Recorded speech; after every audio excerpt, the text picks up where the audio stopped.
Area 5. Confirmed 14. Yeah, and now All right, we have 14. This meeting is called to order. He taps. Secretary Sanchez, can you please do roll call? I will now start roll. Sarah Clendenning. And hold then on. it's pres. Oh, Give me 1 second because, oh no, never mind. It's already recording. Sorry. Oh, yeah. Clendenning, present. Ben Wadsworth. Present. Fernando Sanchez here. Vincent Chente Montalvo. Present. Nancy Stella Soto. Present. William Rodriguez Morrison. Benny Madera. Here. Didier Delizer. Diana Tran. Hi. Richard Larson. Hello. Annalie Har. Here. Vicente Gonzalez Reyes. Armida Marrufo. Victor Asenado. Here, present. Diego Zapata. Present. Armida's present. Gil Arevalo. Present. Richard Ortiz. Present. Steve Lucero. Stevie. Steve. Present. Sorry, did you hear me? Yeah. Lina Ruiz. Selena Ortega. She's coming at 7 o'clock. Selena. Noted. And that concludes roll call. Yay. All right. I'm just going to go through the basic rundown again. I'm Sarah Clendenning, the president of Lincoln Heights Neighborhood Council. On this meeting tonight, we're running it according to DUNS, Department of Neighborhood Empowerment. It's their EVG protocol for Zoom. So you're going to hear three people are going to be more prominent in this meeting. It's me, Fernanda Sanchez as the moderator, and Vince as the man behind the controls. I just want to go over the code of conduct. In order to speak, you have to be acknowledged, recognized by the chair. No threats, no racist, sexist comments. When you address the board, or what, you can only address the board as a whole, and that goes for board members and the community. Board members must respect community members and you know what I mean, basic common courtesy. So let's get cracking. Just 1 point right now. Didia is coming in at 6:06. Where's my, okay, got that. So now we're going to open it up to non-agenda public comments. You have 2 minutes to speak. So anyone from the public who wishes to speak, please press *9 or raise your little hand. Or your big hand. Okay, we got 2. Please state your name.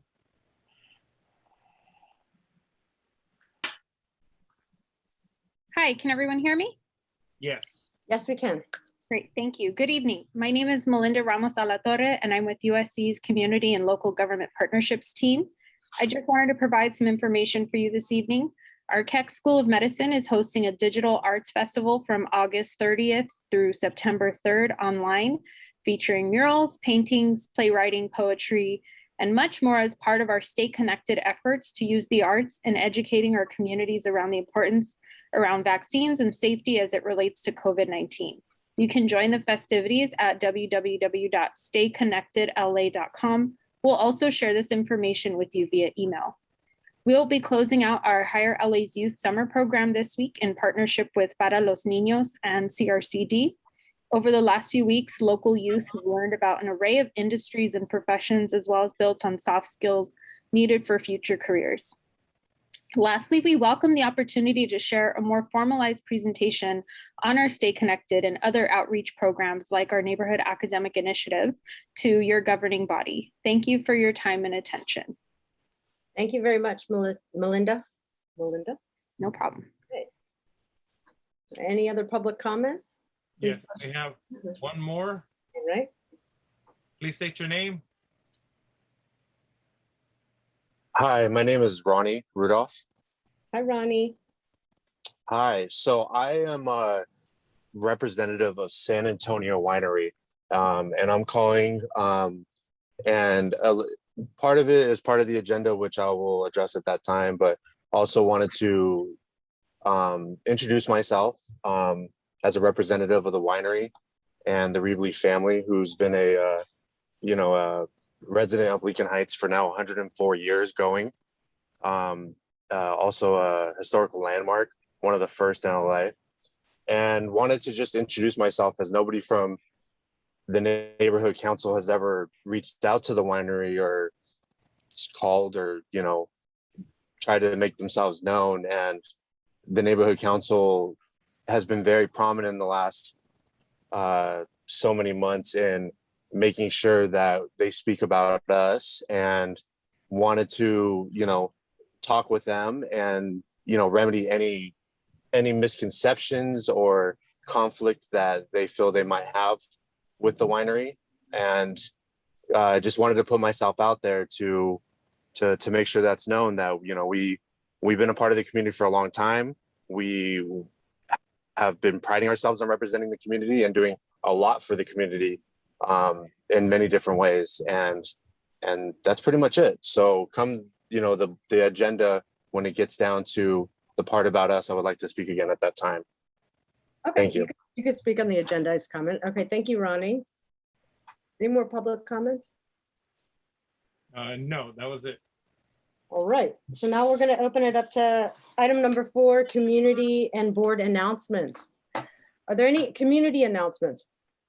Press *9 or raise your little hand. Not seeing any. All right. Are there any board announcements? We have 2, Melanie. Okay, Melanie. Hello there. Hi. I'm naked. I didn't. Sorry, I didn't hear my name during roll call. I just wanted to make sure everyone knew I was here officially. Yeah, you were marked here. Thank you, Melanie. Oh, cool. Sorry if I missed that. Thanks, Fernie. All right. Any other board member announcements? Richard Larson. Richard? Oh, I can't hear him. Oh, great. I got muted again. Since Jackie Kim is here, I noticed in the series of emails this week that apparently the executive committee meeting on Sunday wasn't properly noticed and was likely a Brown Act violation. And since I'd like to have this meeting today, I'm really hoping that we can continue, but I just wanted to note if the agenda that we're looking at here was not sanctioned at an official Lincoln Heights Executive Committee meeting, who is responsible for setting the agenda. And since that agenda would be improper, we would all be facing a Brown Act complaint by attending a meeting such as this, which is not sanctioned since the agenda wasn't set by the Executive Committee. Can Jackie Kim or someone clarify the emails that I've seen that the agenda wasn't posted in a timely manner? Thank you. Is this for Jackie? Hi, Jackie. All right, can everyone hear me? Yes. All right, awesome. Richard, I sent you an email about this earlier today, but I know you might not have seen it. So are you referring to the physical posting of the agenda or the submission to NC support?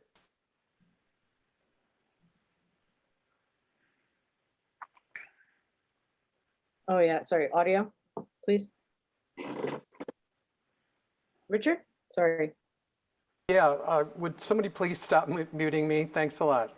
So I had heard complaints on both of those topics, of both the ENS system and also on the physical posting. It's a small, relatively small community, and people have been calling and wanting to attend these meetings, but either not getting notified and or the agendas haven't been posted in a timely manner.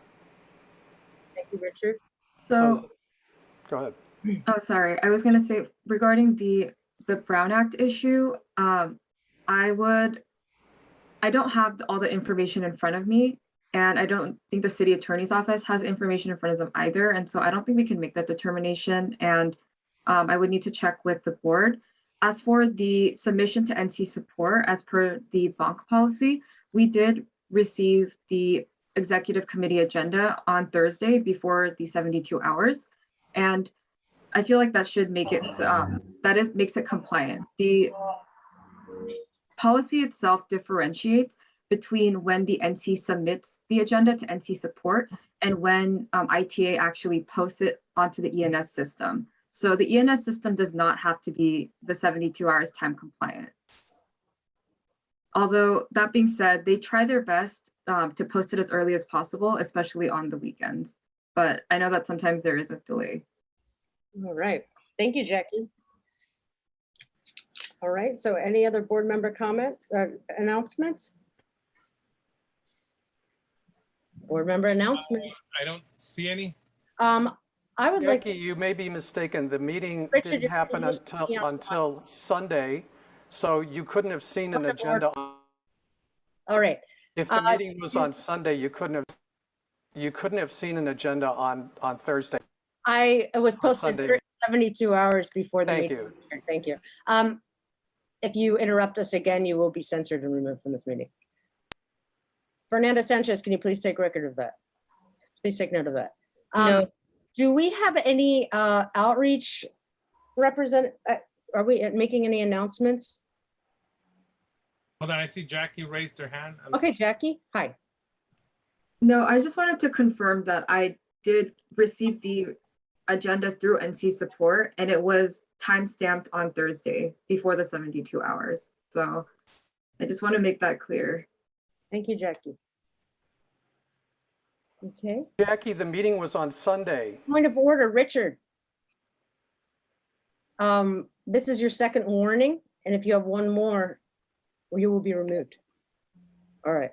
Second warning noted. Second warning noted. Do we have any announcements for? We have no more. Okay, we have no more announcements. Let's go to, I have my old thing. Should we just, okay, so now we're gonna move to committee announcements. Committee announcements. So we have committees. And I'm gonna run down the committee list. Planning and Land Use Committee. Do we have any announcements for Planning and Land Use Committee? I can make the announcement. We had our first meeting and we had our introductions. We didn't have any major agenda items other than our goals and a brief explanation of what the Planning and Land Use Committee does. And I think all of us got a good idea, and we got a clear understanding of what some of our goals are going to be. And obviously they're just goals and we'll keep adding to them. So it was a really cool meeting, and our next meeting should be, we should have actual issues on that. And if people have them, they can send them to the chairs, which is Benny and Sarah. Thank you. All right. So what are our other committees? Outreach Committee. Do we have any announcements from Outreach? Yeah, hi.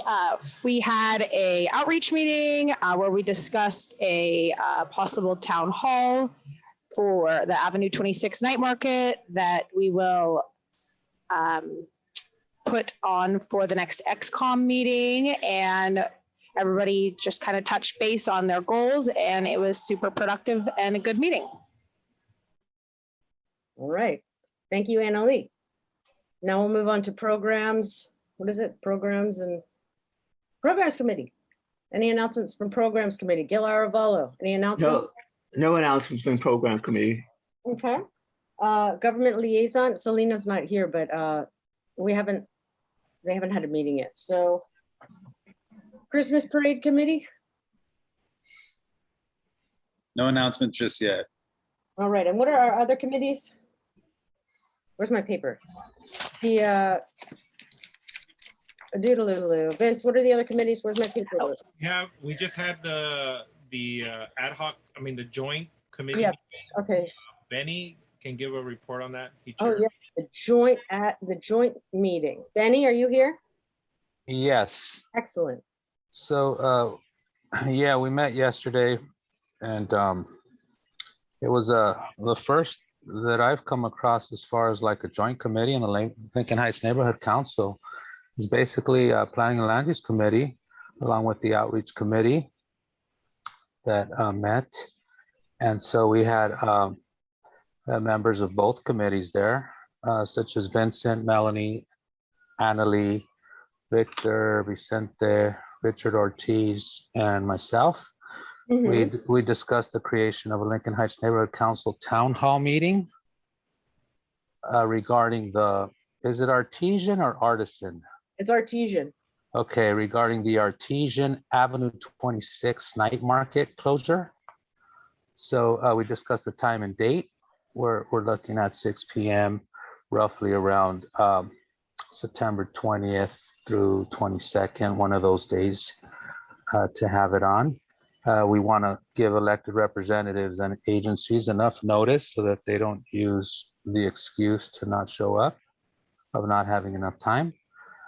So folks involved in reaching out to the elected representatives and agencies include our fellow board members, such as Vicente, Victor, Annalie, and Mel. All right. We of course want to include a question and answer segment. And then taking lead on the flyer, we have Richard Ortiz and Vicente.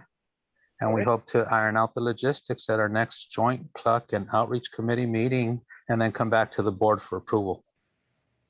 Excellent. Thank you, Benny. All right, and one of our last committees, Rules and Bylaws Committee, Ben Wadsworth. Do you have any announcements, Ben?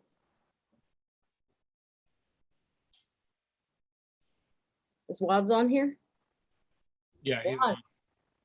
Who else is, well, I'll make an announcement for Rules and Bylaws. They're opening up the revision, the revision window for the bylaws is now. So I think a meeting is going to be happening soon. Annalie has her hand up. 1 second. These are announcements. We've already had, we have a big agenda today. Annalie, yes? Oh yeah, I was just going to say that this week, this next beginning of the week, we'll have a opening meeting for the Christmas Pride. That's all. Oh, the Christmas parade. Oh yeah. Okay, cool. So yeah, I'll get some paperwork stuff from you, and then probably I'll touch base with everybody, but definitely next week for sure. So we can get that rolling, and I'll get in touch with you, Gil. All right, thank you. That's it. All right, community Christmas parade 2021. And I guess that's all for our committee announcements. Next, we're going to go on to funding agenda items. A, discussion and possible motion to approve June and July 2021 MERs, that's monthly expenditure reports. Vince, do you would you like to explain? Yeah, we can't do them right now. I still don't have access. I got to get some of the paperwork out to Jackie and to the city so we can gain access into our portal. Until then, I can't print none of them out. So we'll have a little backup on them, but I'm hoping to get everything in by the end of tomorrow. Okay. And see if we can get access right away, but we'll bring them up at our next meeting. Yay. All right, so now we move on to item B. Discussion and possible action on 2021 to 2022 Lincoln Heights Neighborhood Council fiscal year administration packet. That's the budget. Okay, let me bring that up. So we have that as a supplementary document on our website, lincolnheightsnc.org. And Vince is going to put it up on the screen so everybody can see. Can everyone see it? Yes.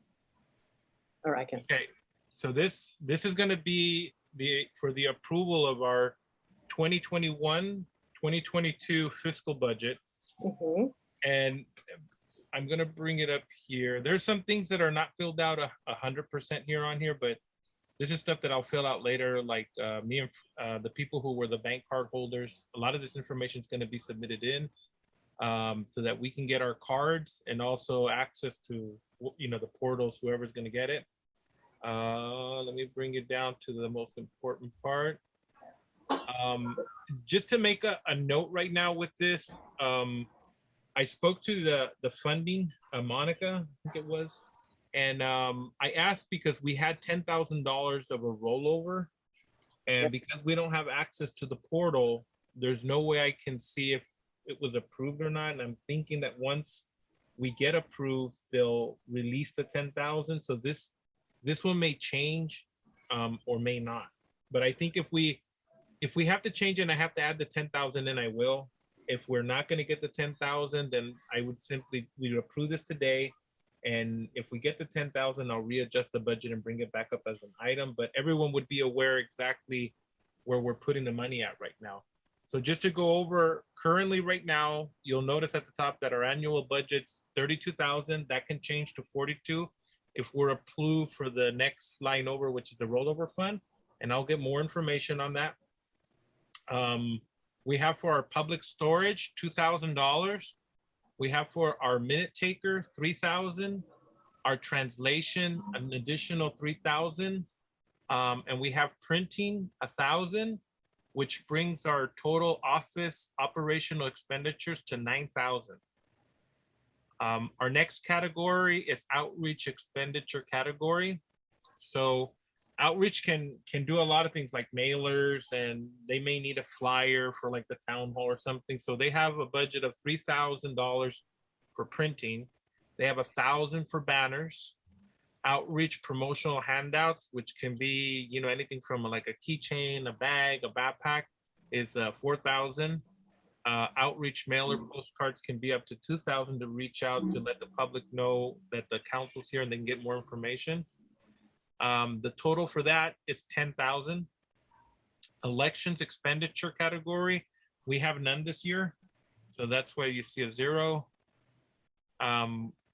We have a neighborhood purpose grant. So these are the grants that we give out to nonprofits for services that they do within the community or projects. There's $8,000 allotted into it. And then we also have community improvement projects, which we have like 5,000. And so to bring the annual total budget together, for operation and expenditures, it's 9,000. For outreach expenditures, we have 10,000. Election expenditures, we have 0. General and operational expenditures, we have a total of 19,000. For neighborhood purpose grants, we have 8,000. And community improvement expenditures, we have 5,000, bringing our total up to 32,000. I just want to make a note of this, that what we're doing today, like we may disagree on some of these things and we can change them, but I think it's important for us to pass the budget. All these numbers that are here, we can change them down the road in budget and financing, especially if we have the other 10,000 that rolls over. I'm going to have to put it somewhere in the budget. Like just as an example, we can put it in neighborhood purpose grants and we'll have 18,000, but that doesn't mean that 18,000 has to stay there. The council has the right at any point in time, as long as it has a majority of the vote, to change anywhere the budget's going to move the money to. So we could simply allocate $1,000 to outreach if it needed it. So this is really just to get the ball moving so we get approved and free up our accounts, and being able to, you know, get all the paperwork and all the stuff ready so we can move on our treasury. And if there's any questions, just let me know. All right. I think, oh, we have Victor. Board member, any board member? So I think, discussion now? yeah, I think first what I'm gonna do is I'll make a motion to approve the Lincoln Heights Neighborhood Council 2021-2022 fiscal year administration packet and budget. Second. Okay, Ben seconds. And so now we can open it up to board discussion. And Victor had his hand up. All right, Victor has another? Yes, so just to get clarification, we're just approving pretty much the total, the balance, or whatever's remaining, and then we can vote on the changes in between the year. Is that correct? Correct. Got it. Thank you. Yeah, and just one more point. This may come up again where we have to approve it again in case the $10,000 is not given to us. If it's not given to us, this is going to stay as is. And if we get the 10,000, I have to bring this back on for full approval again, which we would already see everything.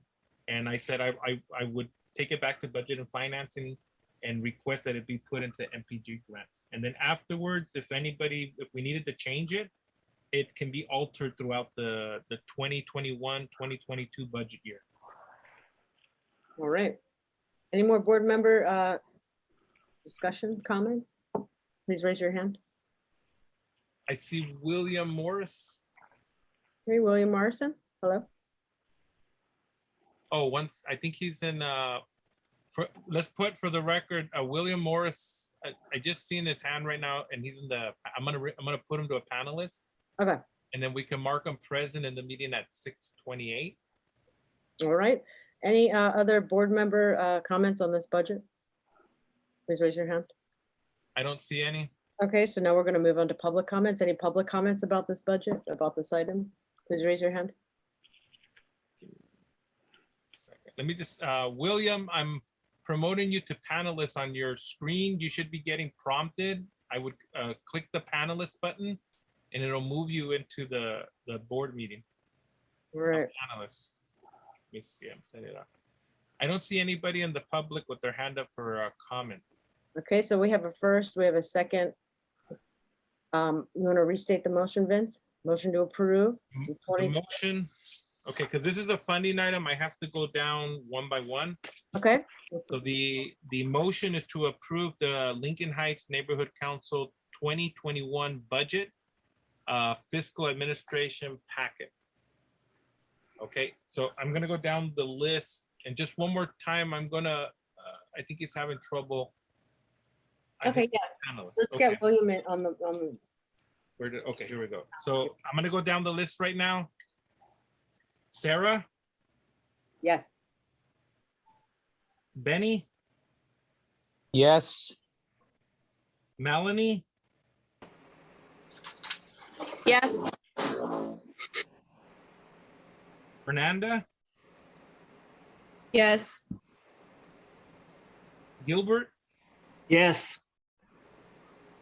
Vincent? Montalvo, yes. Annalee? Yes. Armida? This is for all of them or just one in particular, one at a time? We're doing, this is just for all of them at one time. It's for the whole budget. No.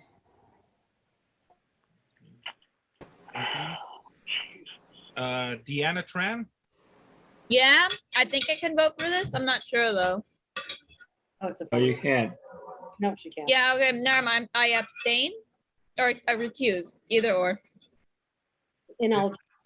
We have to pick one. It's either an abstention or recusal. Recusal. Yeah. Okay, recusal. Thank you. Sorry. Okay. Let's keep Okay. going. Diego Zapata? Yes. Didia? Yes. Right. Nancy Soto? Yes. Steve? Steve?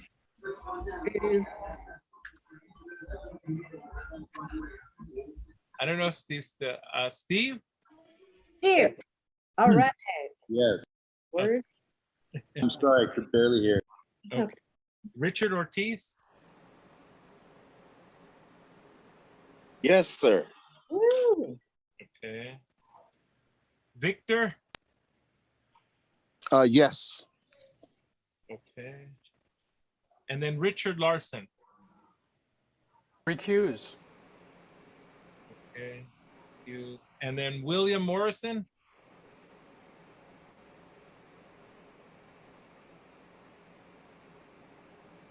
I don't, He's on a phone. I don't know if he's. okay. Can you Okay. And Ben? Yes. Okay. Okay, motion passes. the motion carries. Yay. Okay, so now we move on to the next item. Just, okay, C, discussion and possible action on funding for translation services. Services will be done by Apple One, or if not available, another approved vendor from the city of LA. That's another funding item. We don't need, well, we can approve just to seek the services right now. I reached out to Apple One, they haven't got back to me yet. Okay. I need an invoice for them to approve the actual funding amount. Okay, so we'll wait on this. Yeah. I know that, like, didn't Garcetti allocate $50,000 to done for translation services? That's, yeah, it's just translation, but this is for the minute taker. No, this is the translation. It's translation. Is it translation? Yeah, service? translation. It doesn't have an amount. It's just for translation. Oh, okay. Yeah. Yeah, no, I'll look more into it because I know that I think we're supposed to spend our money from the translation and then the city reimburses us. Okay. Okay, so we'll table that item. Yes. So should we vote on that? No. No. We can continue it. I don't think we use the word table anymore. It's continue. Oh, yeah, continue. All right. So now we're going to move on to item D. Discussion and possible action on funding up to $1,500 for official City of LA business cards for all LHNC board members, vendor, City of LA Printing Services Division. Now, these are official City of LA cards with this insignia, the logo, the city seal, the union mark on the back. We received a quote, and so it's a lot less than we, I don't know. It really depends, but 800, about $832 for 20, forget how many. It'll be like $1,000 for color. I don't know. Anyway, discussion? We need a motion first. Motion. Yeah. So I'll make the motion for funding up to $1,500 for official City of LA business cards for the Lincoln Heights Neighborhood Council board members. Is there a second? I second Richard Ortiz. Okay. Okay, board discussion. Board discussion. Any board members have any comments about the business cards? We have Victor. Hey, Victor? Yes, what information is going to be on these cards is just going to be our email or our phone numbers as well. It's whatever you want. It's standard fare. So a handful of the councils already get their cards made by the City of LA Printing Services Division, which is a super cool building. It's Pepper Tech. They make all the publications for the city. It has like your name, email address, phone number if you wish, and then it has the council logo if we want it, city logo, name. Doesn't have your mailing address. It's just what we need for outreach. Gotcha. And then do we have like an example of it by chance? Anyone? Yeah, it's on one of the older agendas. I have an example of the business cards. I have it as a supplementary doc, but yeah, they look like, anyway, I could just hold it up to the screen. Well, anyway, any other board member questions? I don't know where my card is. No, it doesn't look like that. It looks like this, except it doesn't have stains on it. And it looks like an official City of LA card. Gotcha. Thank you.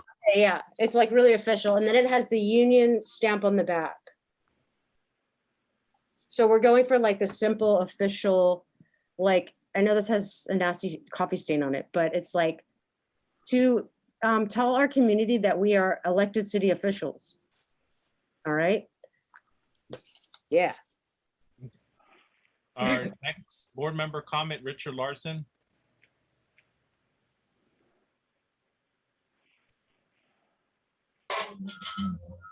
No, my mic wasn't muted a second ago, and then when I went to speak, it became muted. That's really funny. My comment or my question is, why don't we spend this money in the community of Lincoln Heights? For years and years, we've had these cards printed, which anyone can print theoretically, but why not spend the money in Lincoln Heights? In the past, we had RS Litho printing our cards. It wasn't but a fraction of the price we're seeing here, and the money would be returned to our community. All right, I have a comment on that. The owner of RS Litho was a board member. So that was a total conflict of interest. All right, and we need The person is not a board member now. No, but you guys are using them the whole time, and we want official City of LA cards. Well, I'm just saying, why not spend the money in Lincoln Heights? That's what I'm It's saying. not that, it's the same price. It's not. Okay, we're done. Any other board member comments on the cards? Diego Zapata. Diego. Thank you.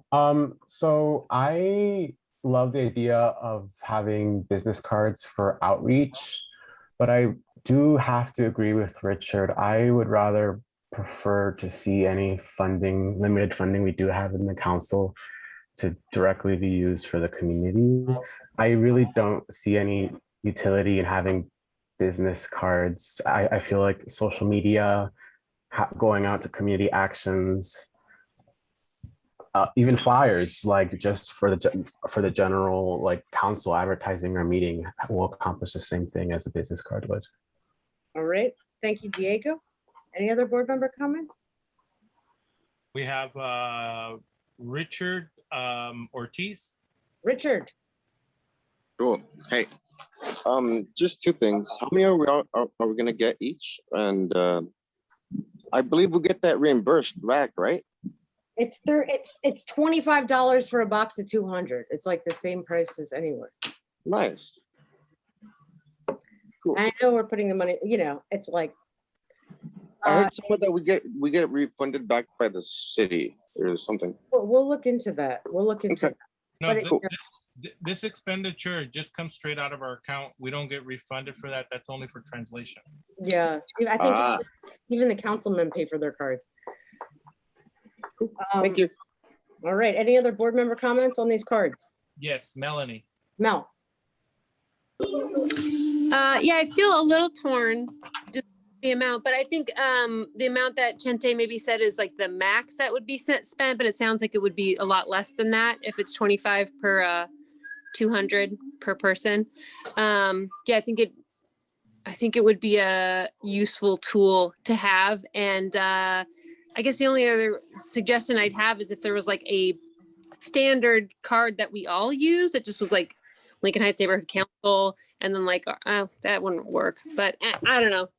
I mean, I already had this as especially for a 3-year term. You know, if you're using it, it's not just like a one-time thing, like per year. Hopefully, it can last a while. That's all I got. I mean, sorry, I shouldn't be commenting. Any more board member comments? All right, I want everybody to know, you know, you signed on for 4 years. All right, so we have no more board member comments. Let's go to public comments.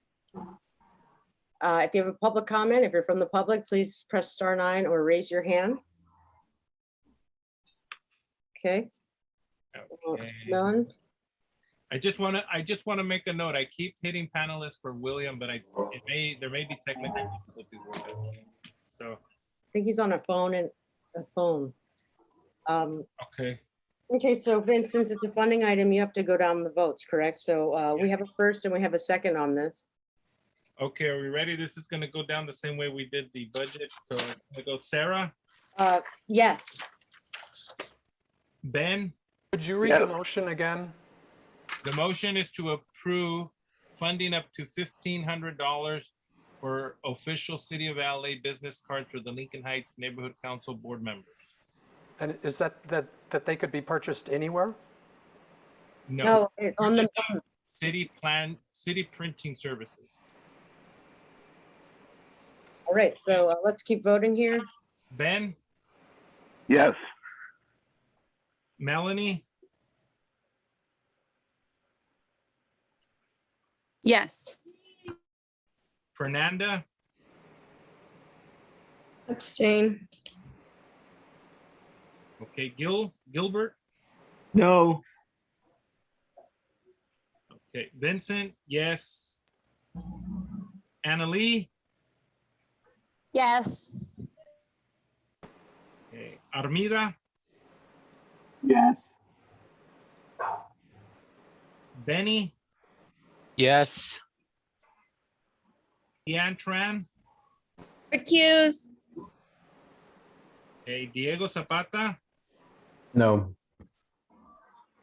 Okay, Didia. Yes. Nancy. Yes.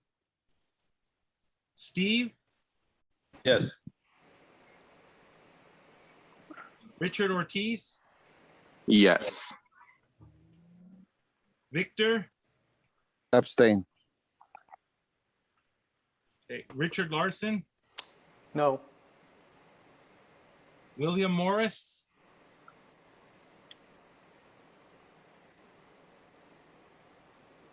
okay. I see that he moved to panelists. William Morris. William Martin? Hello? All right, we don't, Yeah, I don't know if he's having difficulties with it. say that's, let's move on to the next vote. Okay. Motion's approved. All right, motion carries. Next item. Okay, these funding items. All right, item E, discussion and possible action on funding up to $500 for general meeting minute taker. Services will be done by Apple One, or if not available, another vendor approved by the city of Los Angeles. Correct. So this service is to pay for the minute taker. And just like Sarah said, from Apple One, this is the one that I reached out to and I'm still waiting to get an invoice on. But what this motion would be is to approve funding up to $500 for now, but this would probably go up. I'm not sure what the average charge is because it's based upon how many hours they're in the meeting and possibly corrections we may have, right? So this will vary as we go along. And I know it's under office expenses, so we might not have to vote on it all the time, but I just think it's important for people to see this right now. All right. So are we voting on this or not today? Yes. Yes. Yeah, I'll make the motion. My motion is for funding up to $500 for general meeting minute taker service will be done by Apple One. And if not available, we'll find another one of the city approved vendors. Okay, do we have a second? Second. All right, Ben. Now we're going to open it up to board discussion. Any board member comments? We have Victor. Victor. Yes. Is this the first time we're doing something like this, or has other boards hired a minute taker? Other boards have hired minute takers to help with the general board meetings. And I don't know if Lincoln Heights in the past have had minute takers. I'm not too sure of that. I don't know if any of the other board members can answer that. I haven't seen it, but their minutes are not, there are many missing minutes. But it's In general, we have not, but that's beside the point. It's kind of par for the course for other councils. They have minute takers. I have my hand raised. I haven't been recognized. We haven't asked for Gilbert? a public comment yet. Oh, no, I'm not. No, This is board. He's bored. Gilbert was next on the. Okay, thank you. Gilbert, yes. Okay, yes, we've not had it in the past. That's why we have a secretary. That's their function. I know it's difficult and everything, but like I said, it's the function of the secretary. I don't think we should spend money for it. Thank you. Okay, we have Armida. I was just gonna actually say the same thing as Mr. Arevalo. Plus the $500, is that every meeting once a month? That's gonna amount to quite a bit of money at the end of the year. Or is this 500 for just the whole year? And again, if that's the secretary, I had a question regarding why isn't she or the president or the vice president running the meeting as opposed to a area rep running the meeting? So this is all slightly confusing as to who's running what, whose role is what, and what are each person's responsibilities.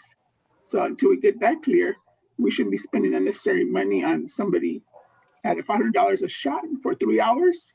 That's an extreme amount of money. Thank you. Diego?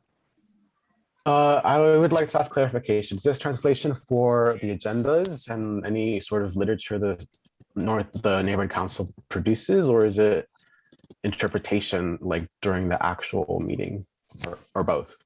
No, this is the item we're talking about right now for the $500 is for minute taking. And so a minute taker would just come in and just, count some of the votes. I'd still have to do the funding votes individually and just take the minutes, produce them, and then they would send them us and we'd approve them at our next, at every general board meeting. Right. Any other board member comments?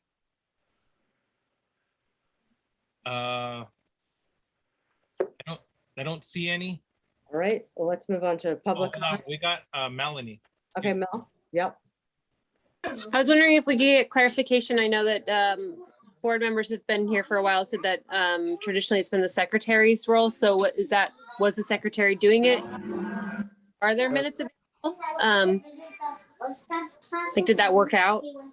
If it didn't work out, like, you know, way to resolve that. In the past, the secretary took the minutes and issued the meeting minutes. They allowed us the ability to do more than just simply write what everybody said. Sometimes we don't have the time to read and then draw a conclusion from what that person said. Sometimes people speak without coming to a conclusion. So the thing that the secretary did was to focus the energy of the council onto specific topics and allowed us to proceed in an orderly manner. Okay, thank you, Richard. Any other board member comments? I see none. Let's move to public comments. I had a comment. My hand was raised. Oh, but you already commented, Armida. And so did Mr. Larson. Yeah, Victor hasn't commented, and then Didia. Okay.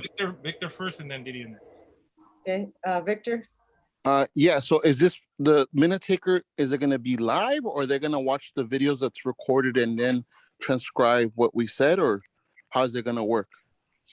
This would be a live person that would come onto the Zoom meeting with us like we are now, and they would start to produce it from there.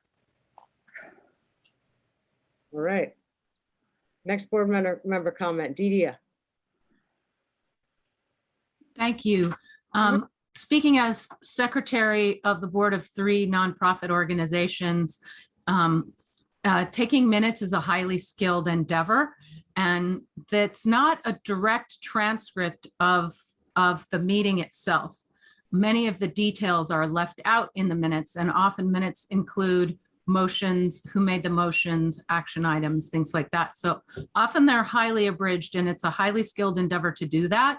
Our meetings are packed and they move very quickly. And I want to say that I strongly support having a minute taker. However, I fully expect that our secretary or someone else on the executive committee will review and edit those minutes in order to make sure that they're appropriate, because the minute taker may not be the right person to revise those minutes into what needs to be submitted to the council in full compliance with everything that we do. Thank you. All right, thank you, Didia. So Benny has a hand up. Yeah, Benny. No, yeah, just kind of piggybacking on what Didia said. It does seem, I haven't done it very much, but the times I have done it, it is a huge endeavor, and you know, time consuming. And so I would support us paying for a minute taker. Yeah. And I just want to add one thing to it real fast, Sarah. Just for the board members to know too, the minute taker, once the minutes are in, the minutes are going to be provided both to yourselves and the public. And remember, each of you carry a vote to approve these. So part of the job too is for each member to review them and catch maybe an edit or something, so that when we bring them up to the board, people can point them out, because you know, that's why we don't do it just in the executive. Everybody will get this, and we have to review it, because remember, your vote is approving it or disapproving them based upon what you read. So keep that in mind when these come out to you, and try to make it a point to read them, because you will be voting on their approval. Yeah. We have I think I don't know if I put your hand down, Benny, or did you raise it again? Sorry about that. I'll put it down. Okay. I mean, I'll have to say, like, I've been doing, you know, the minutes, like, for a 3.5 hour meeting, going through the recording and transcribing a lot of content, like over 10 hours it takes me to like do this, right? It's like, what, you know, we could do the minimum, the motions, the seconds, the votes, whatever, that's the minimum. But what the community needs to see is like what the discussion, the public comments, stuff like that. It's really important. So it's like the actual paid minute takers they do like a really comprehensive transcription. It's worth it. And I believe like Glassell Park, Cybers Park, they pay like, I think $130 for a meeting for the person to do it. But it's the only record that we have of like actions done by the council. And it's super important to just have them be really comprehensive. Okay, this is a funding item. And, or did you go to the public yet? I don't think we went to the public. Any public comments? Please raise your hand. Anybody from the public, if you'd like to speak? No? All right. So we're gonna move back. So restate the motion, Vince. Okay, the motion is funding up to $500 for general meeting minute taker services will be done by Apple One, or if not available, another vendor approved by the city of Los Angeles. All right, we have a first and a second. Vince, could you do roll call or take the vote? Just we're going down it. Ready? Sarah? Yes. Ben? Yes. Melanie? Yes. Fernanda? Yes. Gilbert? No. Vincent Montalvo, yes. Annalee? Yes. Armida? No. Benny? Yes. Deanne Trans? Recuse. Diego Zapata? Yes. Lidia? Yes. Nancy Soto? Nancy? Yes. Yes. Okay, got it. Steve? Yes. Richard Ortiz? Yes. Victor? No. Richard Larson? Richard Larson?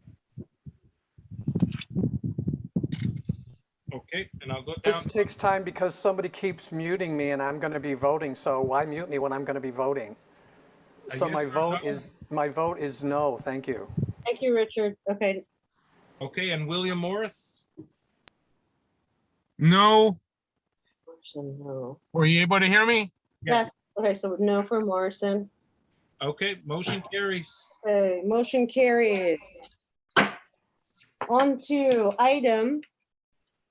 Here we go. Okay, item F, discussion and possible action on funding for Lincoln Heights Neighborhood Council P.O. Box at Lincoln Heights Post Office. We have two prices. For a small one, it's $246 a year, or for a large one, it is $422 a year. This is important for planning and land use to get packets and stuff like that for outreach, for our community members who don't use the internet, who want to correspond via written letter. Our other sites are not secure for mail. Okay, I'd like to make a motion to approve funding for a Lincoln Heights public PO box. Let me see, and this is for USPS? Yes. Okay, so funding for Lincoln Heights PO box for Lincoln Heights Post Office for up to $246. Second. Well, hold on, one second here. Sarah, we have two options here. Are we going for the 5 by 5.5 or the 5 by 5 by 11? See, with the small one, they'll put a slip in if the thing's too large, and then hold it behind the counter, and then I just get it. So that's the best deal. I've done that for a long time. So we're looking at the cheapest one, right? I would do the cheapest, yeah. We're not getting boxes, so. Let me just restate the motion for clarity. The motion is for funding up to $246 for a Lincoln Heights post office spot at a Lincoln Heights post office at the USPS. Is there a second? Second. Ben seconds, and then open it up to board member comment. Richard Larson. Yes, thank you. So First of all, we already have an official mail drop, which is at the Lincoln Heights Community Resource Center. They receive all our mail already for free, and we can go over there anytime, pretty much at any time, and pick up our mail over there. So I think this is an absolute waste of money to pay for a post office box when we already have one, first of all. And second of all, the amount of content that I normally receive for the Planning and Land Use Committee, there would be large packets of drawings and specifications, and the post office is not going to keep track of that kind of content. All right. Any other board member comments? We have Diego Zapata. Diego. Thank you. I have a few questions that I'd like clarification on. Who maintains this PO box? Who has access to it? Who does not? And will all board members be notified of all the materials received in this PO box? Good question. Well, legally, we can only have 2 keys for the PO box. It says, do not copy this key under punishment of the law. But just like how a business has a mail sorting room, we will, send the mail where it needs to go. I would assume, yeah, the XCOM would have the keys, or, whatever chair receives the most mail. As far as the Lincoln Heights Community Resource Center, that's actually Lincoln Heights. Lincoln Heights has neighborhood council has 800 square feet of that space, but it's shared with Soledad Enrichment Action at 5613, whatever, North Broadway. But it's not a secure site because the locks aren't secure. Many people have keys. We don't know who can take our mail. So we need an actual real, because we're a city entity, we need a real PO box and not just some place where people are getting a pile of mail, which is only normal. All right. Any other board member questions? Yeah, and then we have Gilbert. Yes, I like to reiterate, we do have an office at the Resource Center, and Sarah, that's an official building, so that would be an official mailing address and everything else. That is official, and like Richard says, the people who have access to it can go there at any time, and it's an office with a desk and things, and it would be suitable, and I guess they've had that for 20 years. I don't think any need for an official post office box. Thank you. All right, Gil, thank you. Any other board member comments? Armida. Armida? Yes, basically, repeating with Mr. Larson and Mr. Arevalo, the issue in terms of who has access to that and the security, it's the same question we need to ask: who's going to have access to the mail at the post office? Are we going to actually get the mail, receive the mail, and be accurate on the mail that's being received by whoever picks it up at the post office as to whoever picks it up at that building? Those are security questions all around. Is it the XCOM committee meeting only? Who decides that? Great, thank you, Armida. Yeah, what's problematic about the other spaces, it's not secure and it's shared with another nonprofit, and many people from the past 20 years have keys to that space. We need our own PO box for security reasons. This is really highly sensitive information. Okay. I'd like to point out one other thing, that the Department of Neighborhood Empowerment has an address on their website where they inform. We have another board. Richard, you have not been recognized. Richard, we have other board members that have their hands up. You have to be recognized by the chair. All right, any other board member comments? We have Victor. Victor. Yeah, I just wanted a clarification on the security of the office that we do have. Is it like a box that they put mail in, or is it just like a table, or how exactly is the mail delivered in the office that we do have? Can any board member answer that question? Yes, I can. All right, Richard. First of all, it's an office. It has a door. It has a lock. The other thing is, what I was trying to say earlier, is the Department of Neighborhood Empowerment is the connector to the Department of City Planning, which has an official address for us, which we cannot change. For years, I tried to get the address changed from 3516 North Broadway to something more convenient to me. They would not change it. So it doesn't matter if you get a P office box, none of the purpose that you're ascribing to this unnecessary post office box will be responsible for the documents and drawings that are being sent from the Department of City Planning.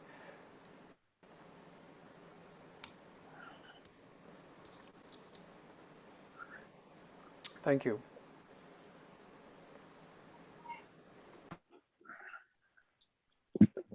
So is there any more board member comment?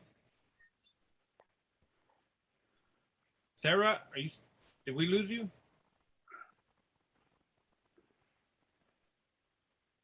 Sarah?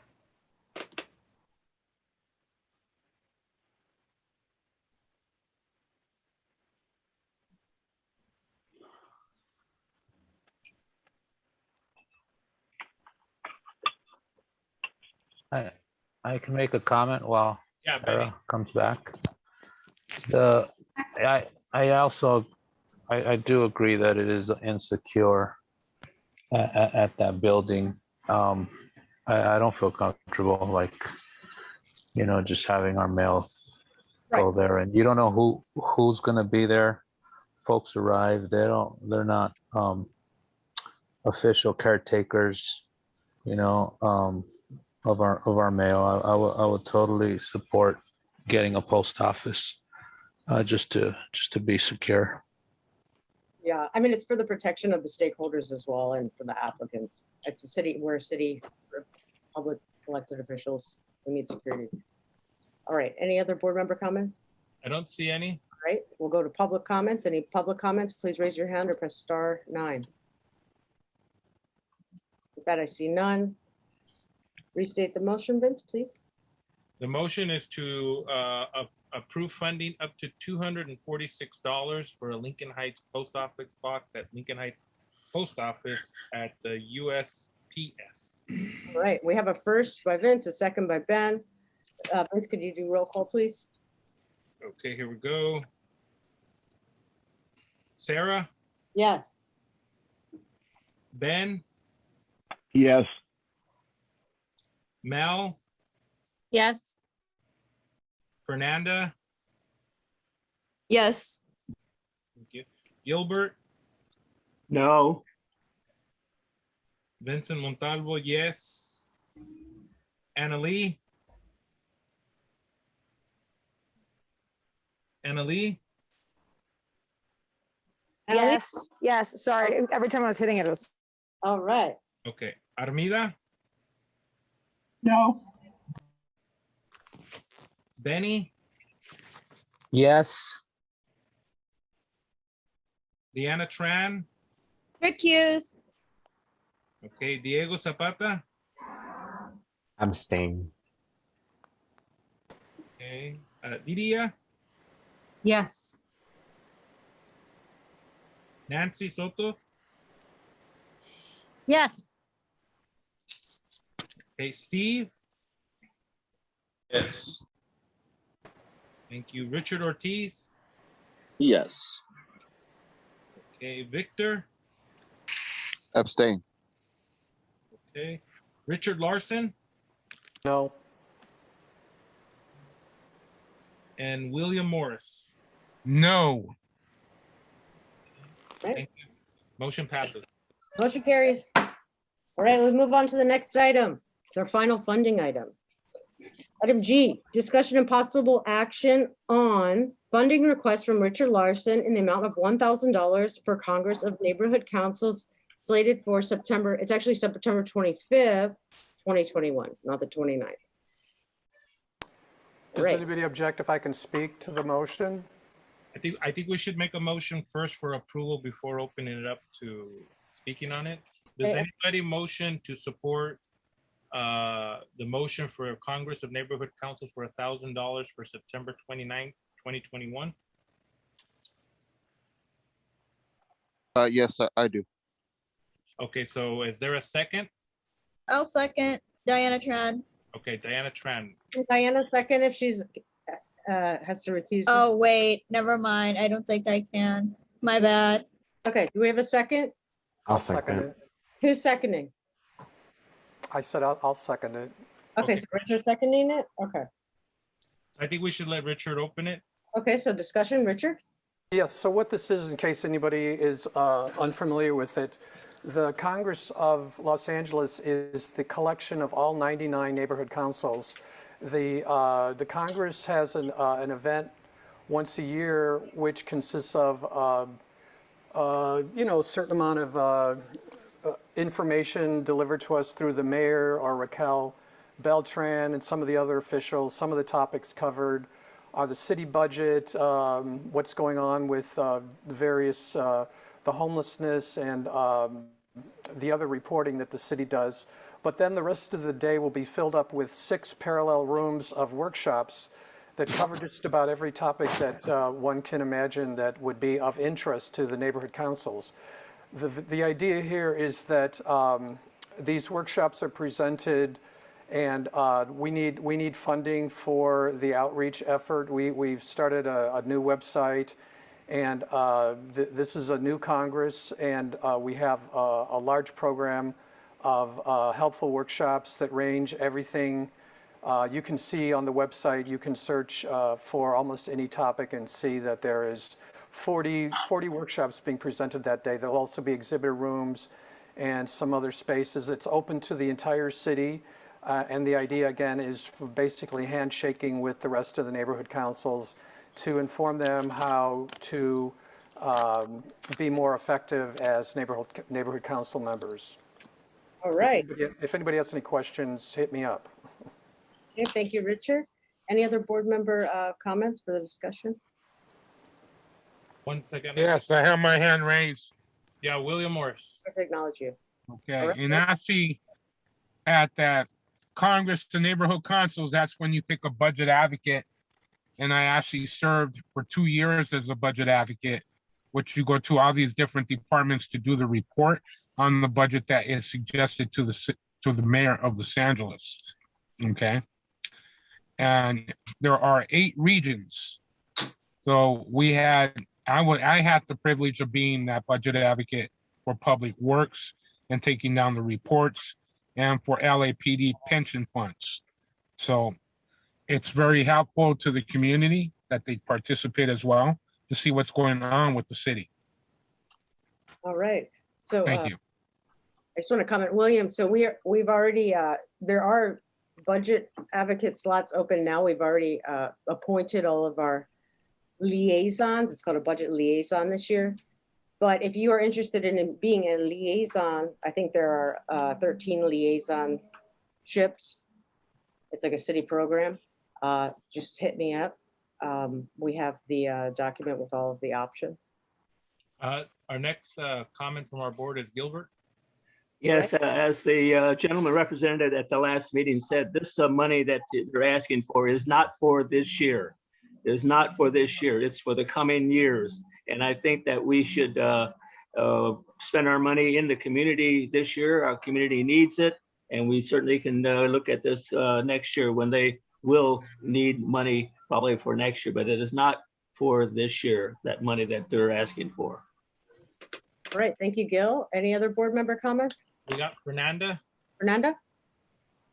Yeah, I just wanted to reiterate what Gil said, referencing the last speaker. He did mention that this donation would not be used for this year, but rather next year. And if that's the case, then we can revisit this at next year's budget.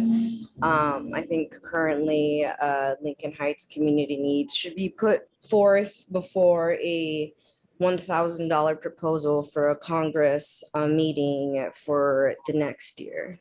Thank you. Thank you, Fernie. Any other board member comments? Just my 2 cents here. I think everyone else made it, but I've always supported the Congress of Neighborhood Councils. I think they're good areas, but again, from what Fernando was saying and Gilbert, I think we all have to look at this year's. It's on a Zoom. Anybody that's attended them before, they're held pretty well at City Hall. They provide meals, snacks sometimes. This year, that's not going to happen. I could see if the budget was then, I would pay into it.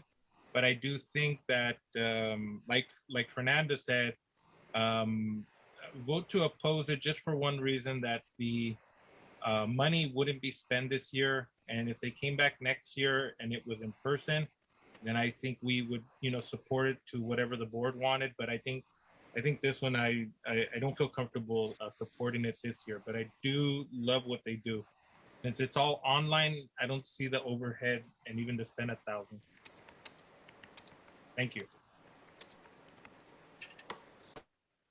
I don't see any more board member comments. Sarah, we can't hear you. I don't know why this thing is muting, but yeah. No, it's me. It was me. Oh, okay. Sorry. So we are moving on, since we don't have any more board member comments. We're moving on to the attendees side, the public comments. So we have, oh, Selena's here. Yeah, one second. Selena's coming in. I'm gonna put her into a panelist. Let the record show at 7:13. All right. So Selena's 13. Woo! Hi, Selena. Hi, everyone. Hey, good to have you. All right. So now we do have a public comment from Jabs Frog. Jabs. Unmute him. Hello, can you hear me? Yes. Oh, thank you, thank you. Hi, everybody. Hey. I just wanna. I agree with Gilbert Arevalo. I think the money should be spent in the within the neighborhood, especially to the people that is being affected by the C-19, by the COVID-19. Since it seems like COVID-19 is coming back little by little. So I think there is priorities. There is more, other priorities in the community that that money should be, spent on. Thank you. All right. So any more public comments? I see none. None. So restate the motion, Vince. The motion is funding up to $1,000 for Congress of Neighborhood Councils for September. What's the correct date? September 25th. For September 25th, 2021. All right. We have a first by Victor and a second. Hey, dude. A second by Azanato. Victor. Wait. The first. Well, we have a first and a second. I put the motion. Sorry, Okay. Victor. Victor moved, and then who seconded it? It was. Richard. I did. Oh, okay, Richard. Yeah, sorry, Larson. Okay, so move Victor. Okay, Larson. Vince, can you do roll call, please? Okay. Sarah. Yeah. No. Sorry. No. Ben. No. Melanie. No. Fernanda. No. Gilbert. No. Vincent Montalvo. No. Annalee. No. Armida. Yes. Armida. Está dormida. I heard her say yes. I heard a yes sound. Hold on. I didn't.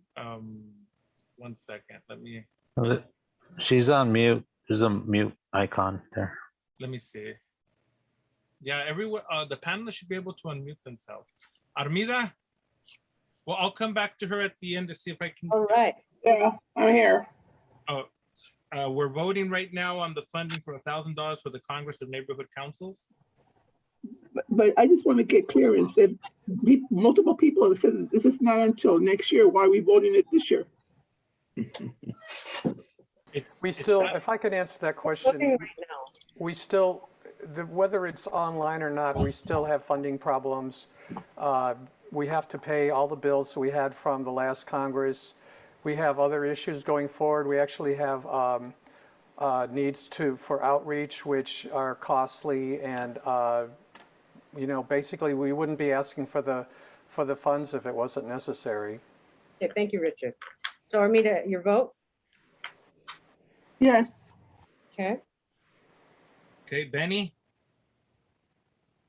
No. Deanna Tran. Recuse. Diego Zapata. I'm happy to support it next year, but we've spent so much money this meeting. I say no. Lydia. Yes. Nancy. No. Steve, No. Richard Ortiz, No. Victor, Yes. Richard Larson, Yes. William Morris. Yes. Motion fails. All right, motion fails. Sorry. Next, we move on to new agenda items. New agenda items. A, vacant seats. Announcement of resignation of Armida Marufo and William Rodriguez Morrison. Announcement of open L.H.N.C. positions as of August 15th, 2021. We have 4 positions: business rep, community-based org rep, area 4 resident rep, and area 7 resident rep. Rep meaning representative. And we have the supporting document on our website with the maps and the the boundary maps. And the rules. That's the announcement. And there's no motion on this, Vince, but can we have a discussion? Yeah? Yeah. Yes, and actually, since my name is mentioned, this is William Rodriguez. You're speaking out of line. Hold on one second. You have not been recognized. You have to wait to be recognized in order to speak. Thank you. So any board members have a comment on this? We have 3 hands raised. 4. William. Yes, William. Hi. William, we can't hear you. I'll hit the unmute. 1 second, William.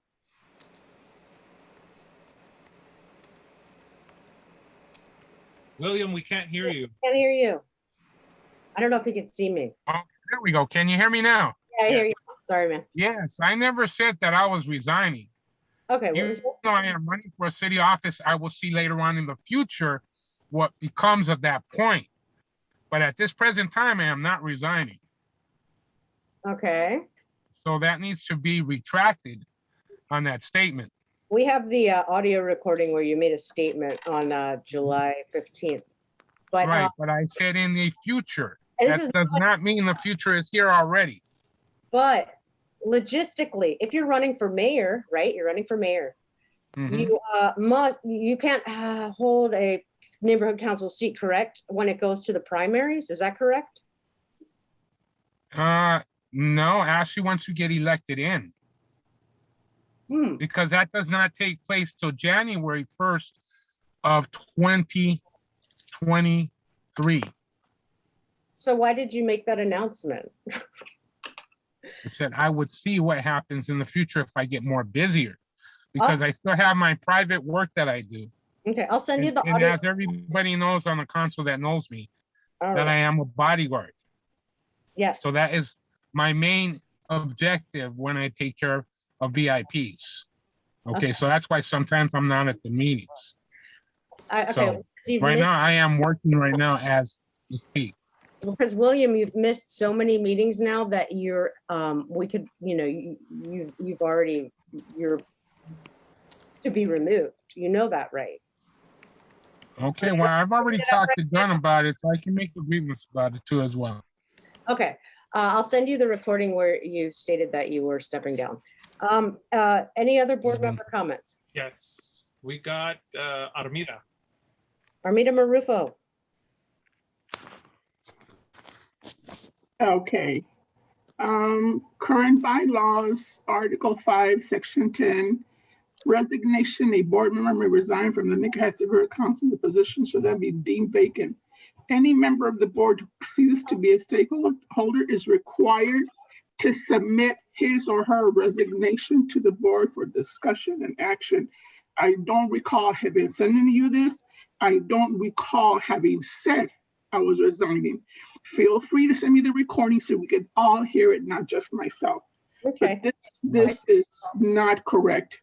So please take care of that. Thank you. Thank you. I have the recording and I'll send it. And also I'm sending them to Jackie as well, because the fact that an announcement of a resignation, you're making that to the community. When you made that announcement, it wasn't to us. That was a public, that was a board announcement. So the community deserves to know the status of those seats, especially if people aren't showing up for meetings. And So I clearly understand that, but was the keyword resignation actually said? you stated you were stepping down. No, resignation. You were resigning. So I didn't state resignation. Thank you. All right, so we've announced that item. So now we'll go on to item B.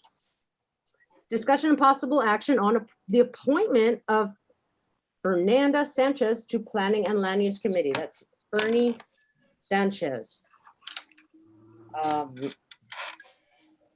We have a motion. Okay, I'll make the motion to appoint Fernanda Sanchez to the Planning and Land Use Committee. Second, I'll second it. Benny. All right, board discussion. Board members want to discuss here? We got a hand up. Richard Larson. No, I had a comment on the last item. Okay, what's your comment? Okay, so on the last item, we're a government. Removing members seems arbitrary and doesn't engender authenticity.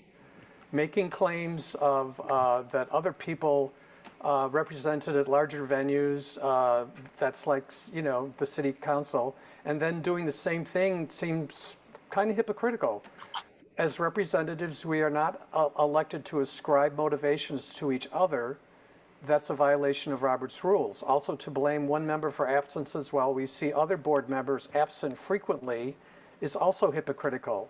If I had a penny for every time a board member said they resigned, I could take a trip to France or someplace they revere democracy.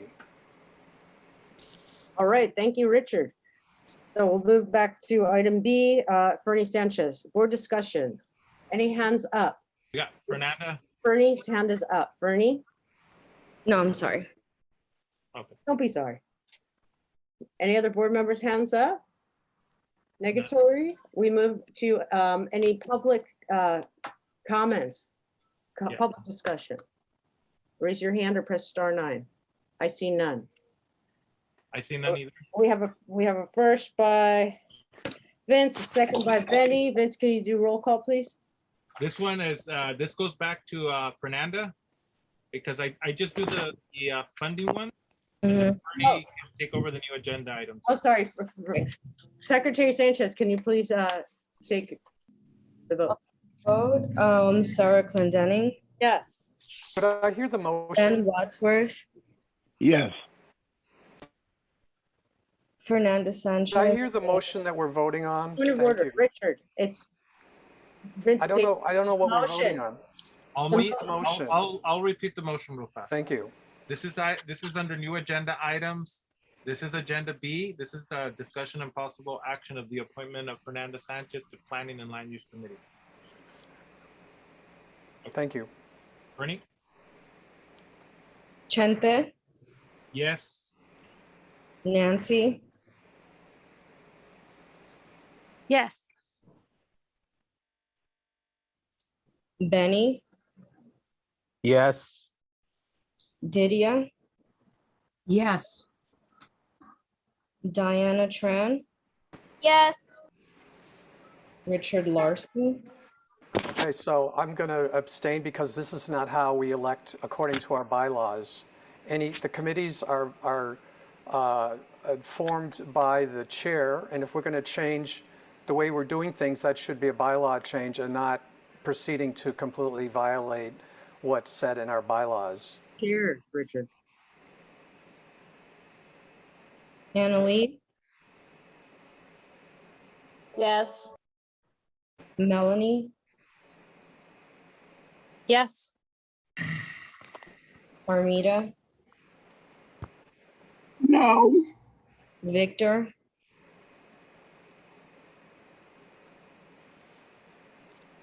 Victor?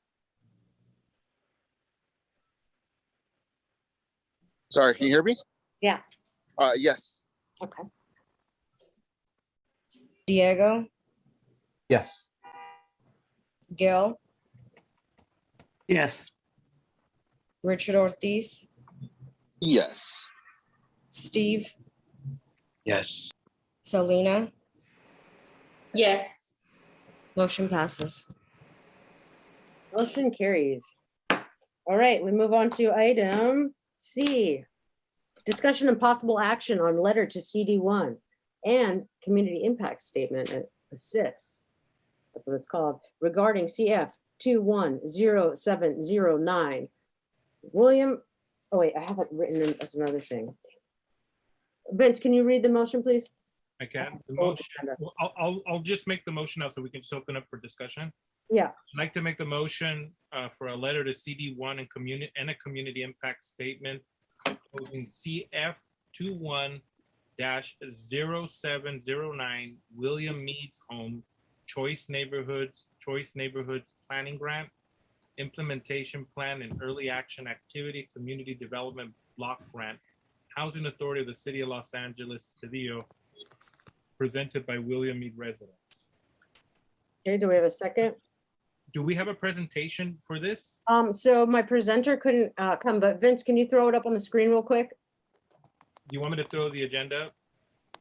The supplementary information under agendas on the website. It's see these community impact statements are all under today's agenda. So I'll put it up right now. I have it's the one that says item C cis. All right.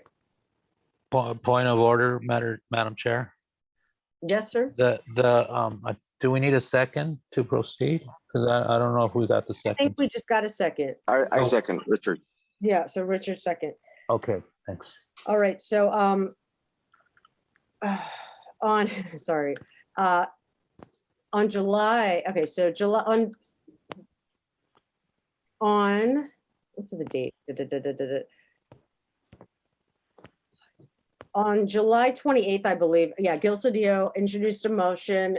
So HACLA is applying to HUD to get this grant. And I don't know how many millions of dollars it is. I think it's like, they're gonna piecemeal out like $5 million.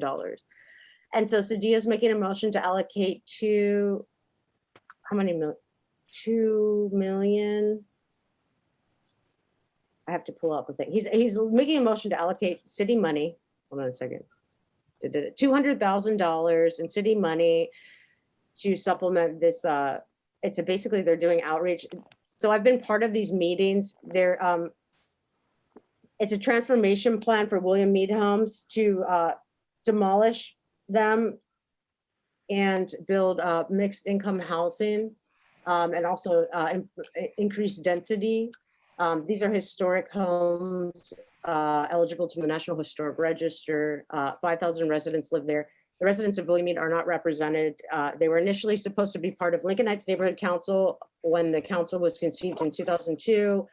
Lincoln Heights didn't fight to get William Mead. So in 2018, William Mead was given to the historic Chinatown Neighborhood Council, where they are currently not represented at all. They don't have an area rep even position for their neighborhood. And this is the oldest neighborhood in that, I mean, not the oldest neighborhood, but was the neighborhood of that area, besides Chinatown, or, you know, it's its own neighborhood.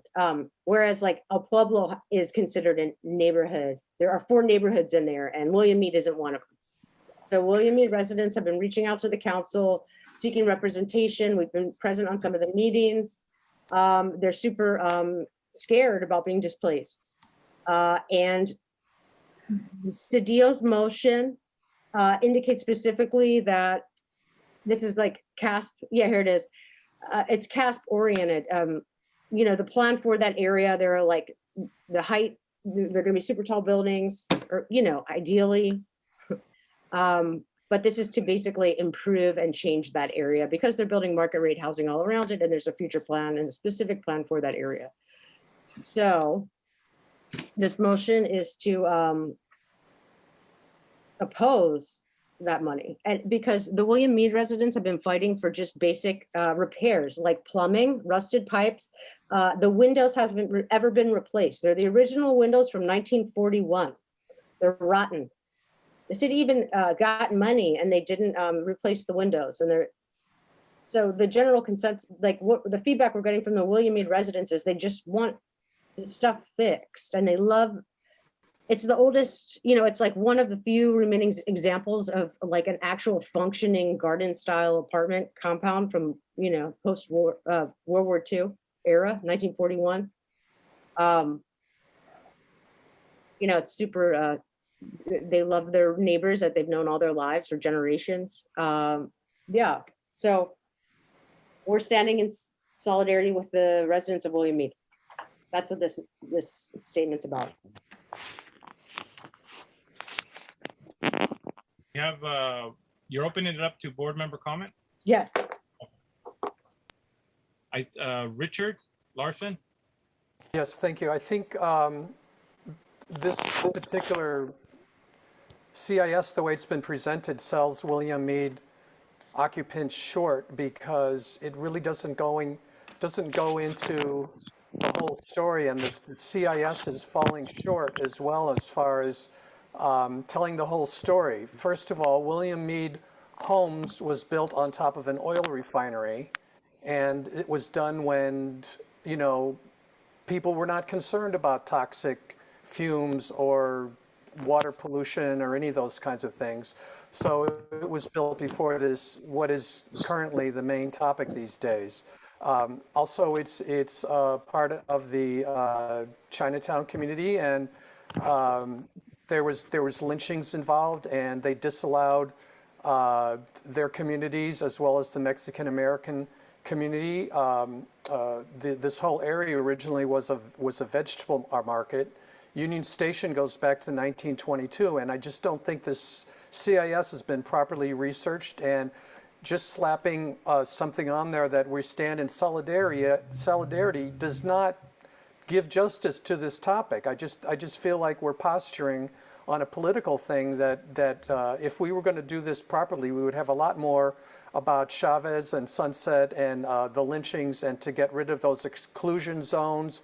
The GI Bill post-war, LA rescinded in 1946 because of racial restrictions.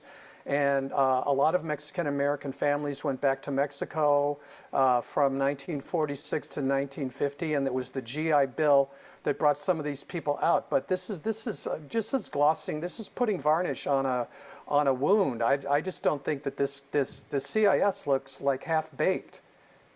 Thank you.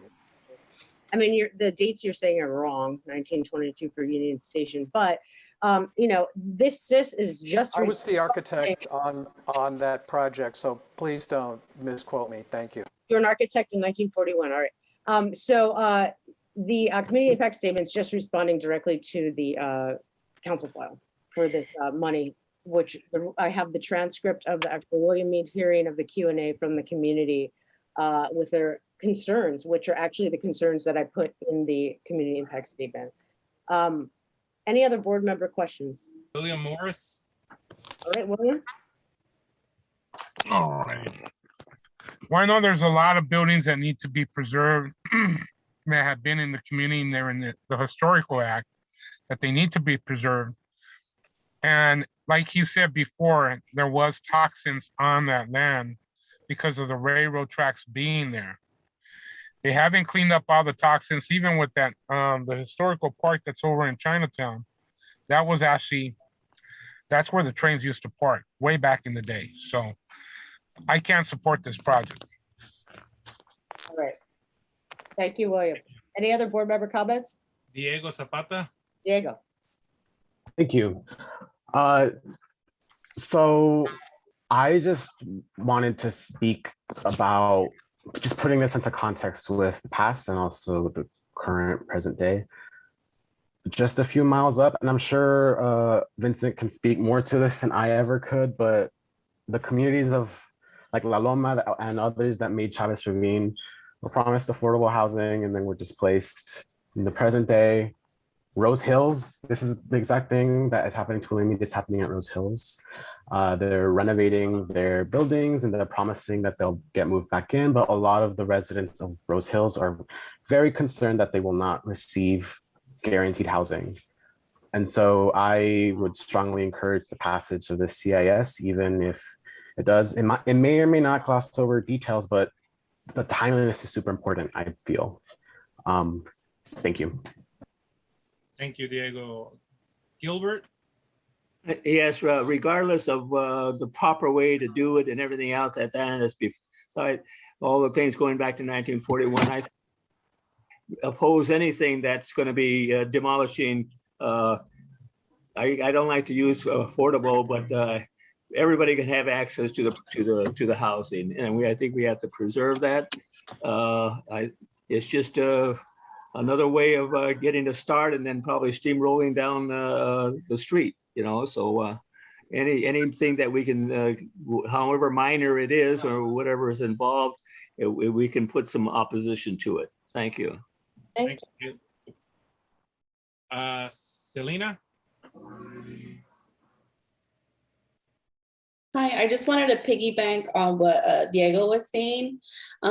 This is also the situation that was taking place at the Waverwood Affordable Housing Development. There's actually research on this, but the residents there fought for years. To this day, I believe they're still fighting to keep their homes because the residents there don't want to be displaced.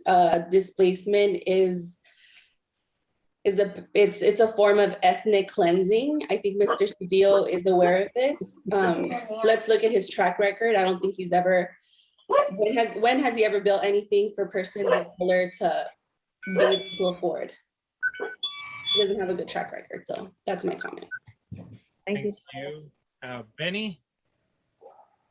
Yeah, I'm actually a product of low-income housing projects such as William Mead, having grown up in Ramona Gardens, and so I totally support like the William Mead residents, and I support this community impact statement in opposing Council File 21-0709. I do feel that it's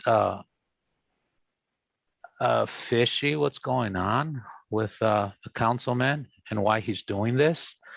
Those homes need to be preserved for so many reasons. On the mere beauty, those are the best looking projects I've ever seen, and I've been to a number of them.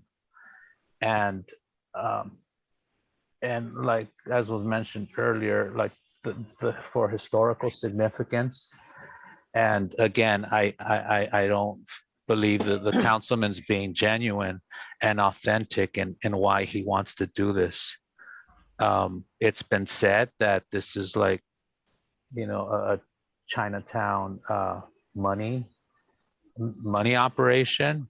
So I don't trust what the councilman is saying. I trust the residents of William Mead, and that's why I support this community impact statement and opposing Council File 21-0709. Thanks.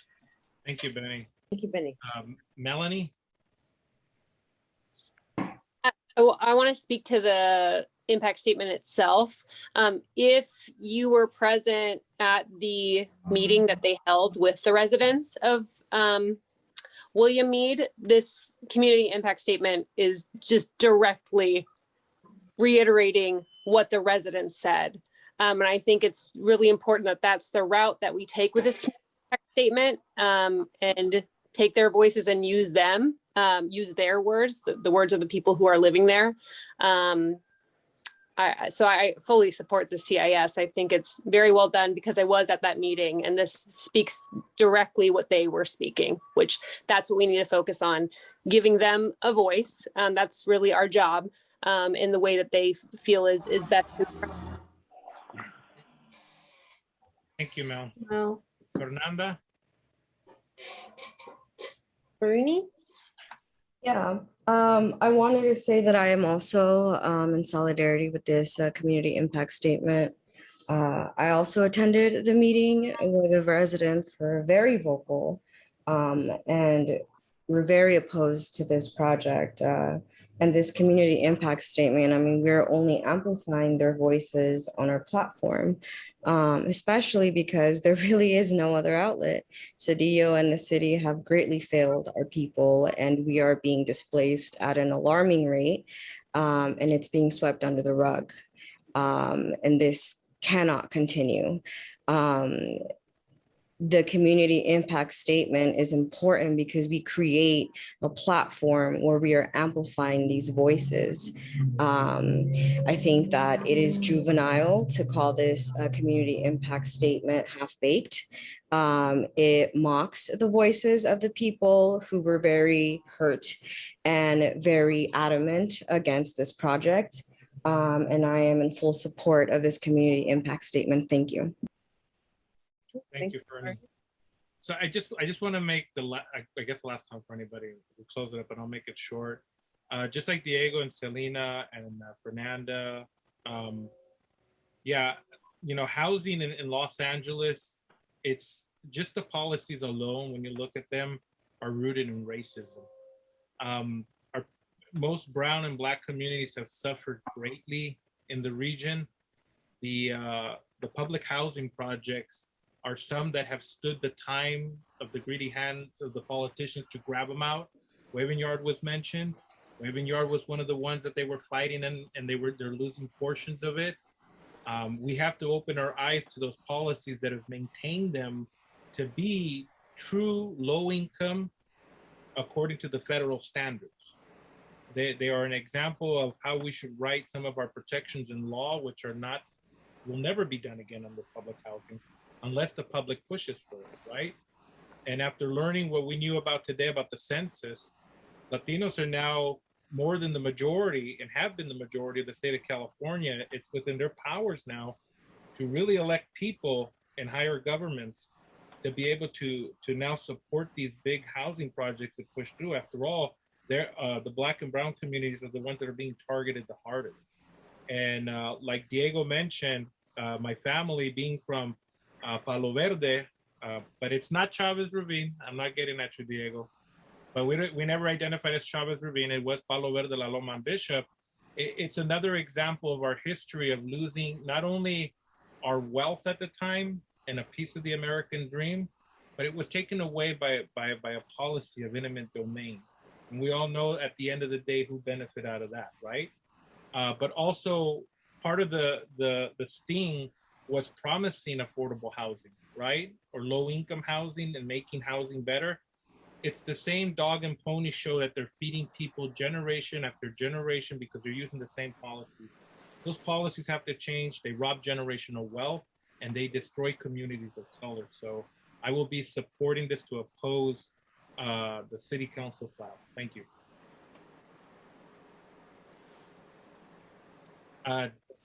Didia.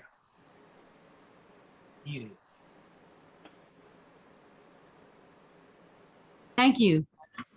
I just wanted to say that what we're seeing happen here is unfortunately not unusual.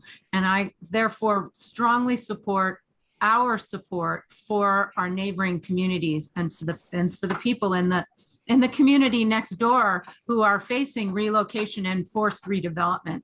So I lived in Louisiana during Hurricane Katrina, and low-income public housing where predominantly people of color were living after they had to evacuate after the storm, the city took the opportunity to redevelop historic and really culturally important public housing complexes, just leveling them and scattering those people all over the country, all over the city, all over everywhere forever.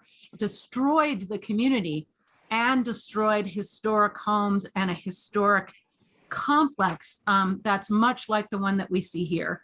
So I really strongly support this action. So thank you.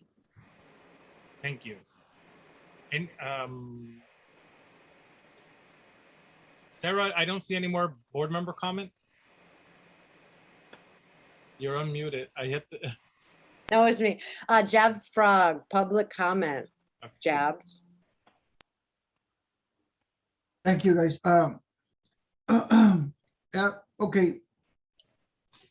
Destroying a current real affordable housing community to build a current market value affordable housing, it just makes no sense whatsoever. That's, to me, is very dumb, stupid. Now, we all know really well how corrupt Gilbert Cedillo is. We all know how he is a shameless sellout, puppet of developers. So screw him and oppose 100% that council file project or whatever that he's trying to do. And also to comment to Mr. Larson, Richard Larson, try to be a team player. Try not to belittle the effort and the other board members' work and Point of order. idea. Excuse me. Do not Point of interrupt. order. Do not interrupt me, please. Thank you. Point of order. Do not Point of order. interrupt me. Do not Point of interrupt order me. is not an interruption. It's a point of order. It is an interruption. No, I'm sorry. You're not allowed to do that. I'm You're making a not point of order. Let the man speak, Mr. please. Larson, you're not allowed to I'm making interrupt a public comment. to You are stop not. Okay, a we point can of vote order. on- We can vote on Richard's point of Stops order. discussion. Richard, you have a point of order. I'll motion to, let's vote on Richard's point of order. No, a point of order doesn't require a vote. No, I can, as chair, I can motion for us to vote whether to consider your point of order. No, That's Robert's. you don't understand What- then, because that's clearly not. He's not attacking you. He's saying you should listen to the community. Now, A point of order is simply, you cannot ascribe person. Richard, this is actually the third time that we've, now it's time to remove Richard, actually. Yeah, he will be censored and he will be removed from panelist. He is not being cooperative and insubordinate. Thank you. All right. Jeff, Can I continue? I'm sorry. yes, please. Yeah, also, Mr. Larson, you are violation of code of conduct, and I'm gonna submit a case against you because this cannot be allowed at any time, anywhere. So what I was trying to say is like, he's trying to belittle the effort and the hard working of other board members. That's also a violation of the code of conduct. Hopefully you guys can take matters on this, hands on these matters and address it appropriately. Thank you, and yeah, I support 100% the CIS against this council file. Thank you. All right, thank you, Jobs. We have one more, Pedro Ramirez, excuse me. Hi, Pedro. Hello? Hello. Can you guys hear me? Yes. Okay, so just a couple of things. I don't really think I need to say much. I'm sure whoever knows me from the committee when I come in, they know, you guys know where I stand with all of this. I don't think I need to reiterate on what Vincent, Diego, and Selena said. We've seen this before. We've seen it happen.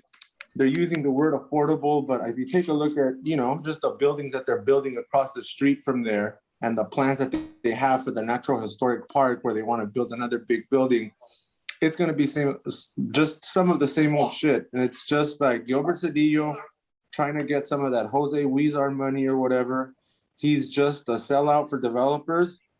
And honestly, I wanted to actually thank you guys because one of the best things that happened was you guys removing Richard from the PLUC committee because he never really had the voice of the actual people. Like as much as people would tell the planning and land use committee that they wouldn't want this, they wouldn't that, like the whole thing with the brine and the Avenue 34 and like the entire community opposes all of these projects, and for some reason things were still being approved through the planning and land use committee without the voice of the community being heard, even though it was being screamed at in his face. So I stand with this community impact statement. We need to help these people. We need to keep and work as a team to help preserve these homes at the very least, just to stop another giant building from going up. Thanks. Thank you, Pedro. All right, any more board member or any more public comments? I see none. So Vince, we have a second. You want to reread the motion? We have it. Fernanda, if she could take the vote. Okay, so we're gonna vote now to oppose. I'll read the motion again. Impact statement. Yeah. Okay, this is under new agenda items. This is item C. It's a letter to oppose CD1 community and a community impact statement opposing CF 21-079 William Mead Homes Choice Neighborhood Planning Grant, Implementation Plan, Early Action Activity, Community Development Block Grant, Housing Authority of the City of Los Angeles. All right, we have a first and we have a second. Fernanda, can you take the vote, please? I will now take a vote. Sarah Clendenning, Yes. Ben Wadsworth, Yes. Fernanda, yes. Chente, Yes. Nancy, Yes. William, Benny, Yes. Didia, Yes. Diana, Yes. Annalee, Yes. Melanie, Yes.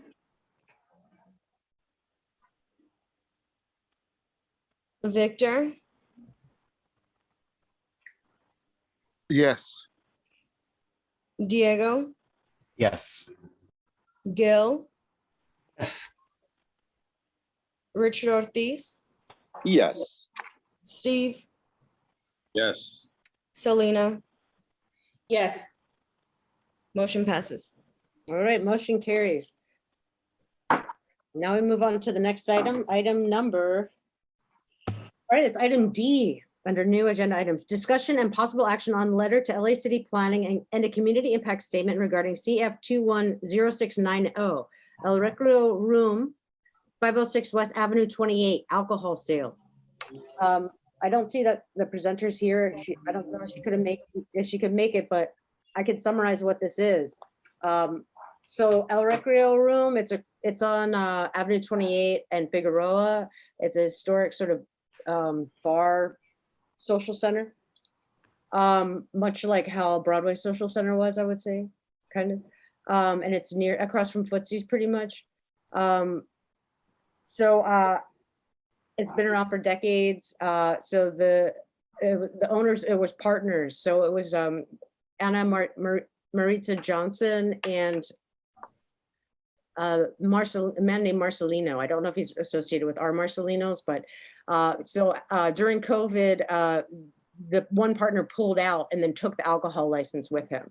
So she stuck there with this historic bar with no alcohol license. What she had to do was buy a pre-existing alcohol license, and she has to transfer it to the bar. Her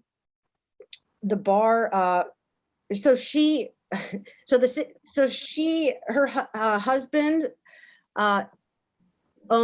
they own Good Neighbor Antique Shop, which is now on Figueroa, but it used to be in Lincoln Heights. I think his name was Jesse, and it was across from the Smart and Final. That building was sold, and it's now kind of a fancy place. So they were sort of business people who were displaced from Lincoln Heights, right? So they currently run this antique shop now, the same one across, it's next to Footsie's on Figueroa. And so this bar is across the street. The city is giving them sort of some problems about transferring this license because they're saying that the bar attracted crime, it lacked surveillance.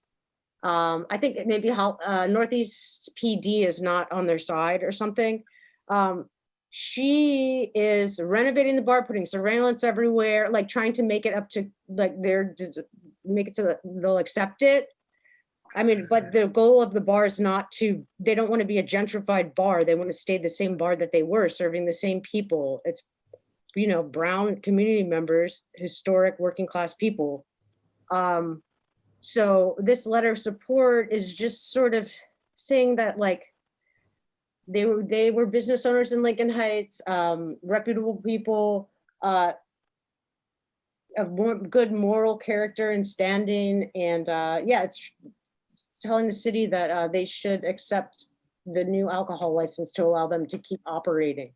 Otherwise, a new bar will open there and it will be a most likely a hipster bar. See, that's what the cities kind of do. They're sort of messing with them because they want it to be a gentrified bar. You know what I mean? So I have like the whole file. I don't know if I uploaded it, but it's like got all her personal information and stuff. But they're really trying hard to like prove to the city, like, hey, like we're serving the people. We've been here for a long time. Like, you know, I don't know. We don't want to like open a totally new gentrified bar. We want to stay as we are. So the hearing is on September 3rd. So this one's kind of requires immediate action. So yeah, that's my announcement. And I don't know if you've ever been to that bar, but I'm gonna let everybody speak. Any board member comments?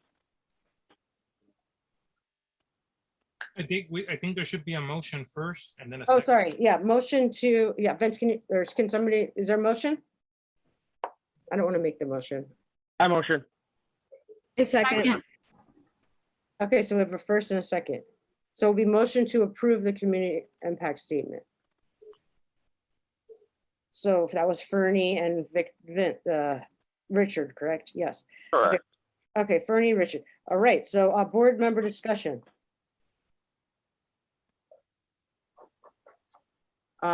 Didi?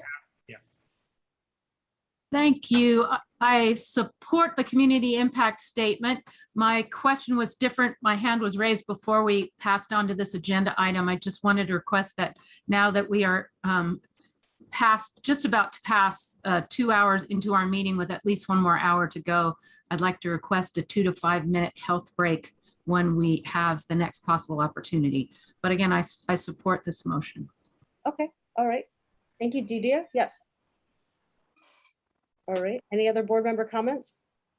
I don't see any more hands. Okay, any public comments?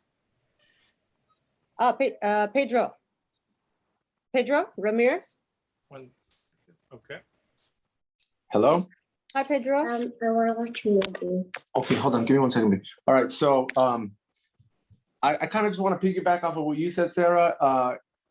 I think this is like one of those things that it's like either we help them strive, or if we don't, then we're just gonna get stuck with another place like the Lincoln Kitchen Tap or another coffee shop or another bar like Mazal or Asphalt. I don't know what it's called, but it's right there, right next to where they sell the weed now.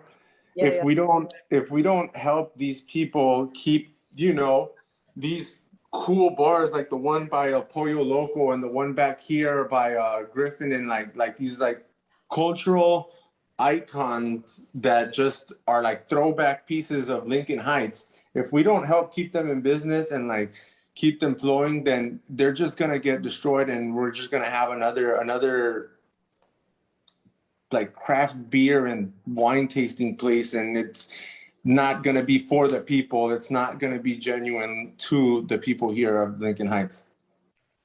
Thank you, Pedro. Okay, next comment, Jabs Frog.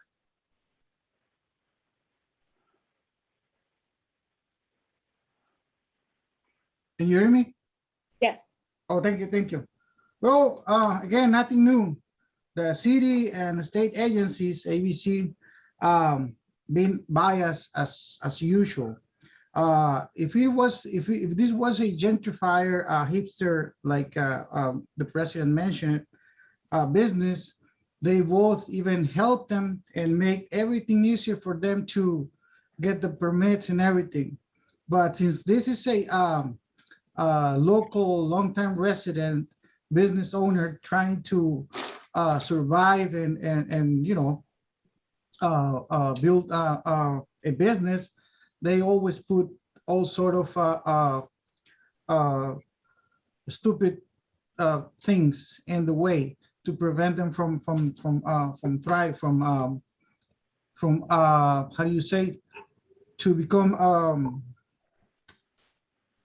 I forgot the word. Anyways, so yeah, I support the CIS and letter, and hopefully they get the permits, and hopefully the ABC stop their bias ways. Thank you. All right, thank you, Jabs. I don't know if I put Pedro's hand down if he spoke. Oh, Pedro, do you have another question, comment? No, I didn't have another one. There was just, I don't know why it went up again, sorry. Got you. All right, so motion to approve the community impact statement. We have a first. Oh gosh, where's my notes? We have a first and a second. Who was the first? Who motioned? Richard Ortiz. Richard Ortiz, and who seconded it? Fernando. Richard and Fernie. Okay, so Fernie, could you do roll call, please? Sarah Clendenning, Yes. Ben, Abstain. Fernanda, yes. Chente, Yes. Nancy, Yes. William, Benny, Yes. Didia, Yes. Diana, Yeah. Annalee, Yes. Melanie, Yes. Victor, Abstain. Diego, Yes. Gil, Yes. Richard, Yes. Steve, Yes. Selena, Yes. motion passes. Okay, motion carries. Tap, tap, or tap once. All right, so we move on. Oh, wait, well, we, Didier requested that we take a 2 to 5 minute break. Yeah, I'm gonna second that. Okay, second that. All right, so we won't vote on that. We'll just take. I'll put the timer up and we'll put it for 2 minutes because I think the health break is good. So this is a good time to just do what you need to do, be healthy, and we'll come back in 2 minutes. All right. Take care, guys. All right, guys, we'll be right back. I wish we had some tunes. Can somebody DJ for 2 minutes? Steve? Oh, wait, but I'm the only one unmuted. Can you unmute yourself, Steve? I can. Okay, can you DJ, please? 2 minutes. Or Yeah. you can take a break. Just put on a tune and walk away. Or I'll play something terrifying. All right. I request death metal, please. I'll do some visuals. I think I have like I got one of these things. Oh no, I just matched Steve's background with the countdown. Oh no. That looks like a Rush album cover. What is it? 20 the Rush. Yeah. Rush album. Show is on. It's off. Oh my. All right. Your permit has been pulled. We're just gonna get cracking again. All right. Let me just make sure.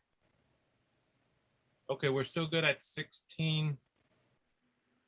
We have quorum. We'll just begin again now? Was 2 minutes enough? Let me just make sure. Is everyone ready? I'm here. Yes. Okay. Here. All right. Yep.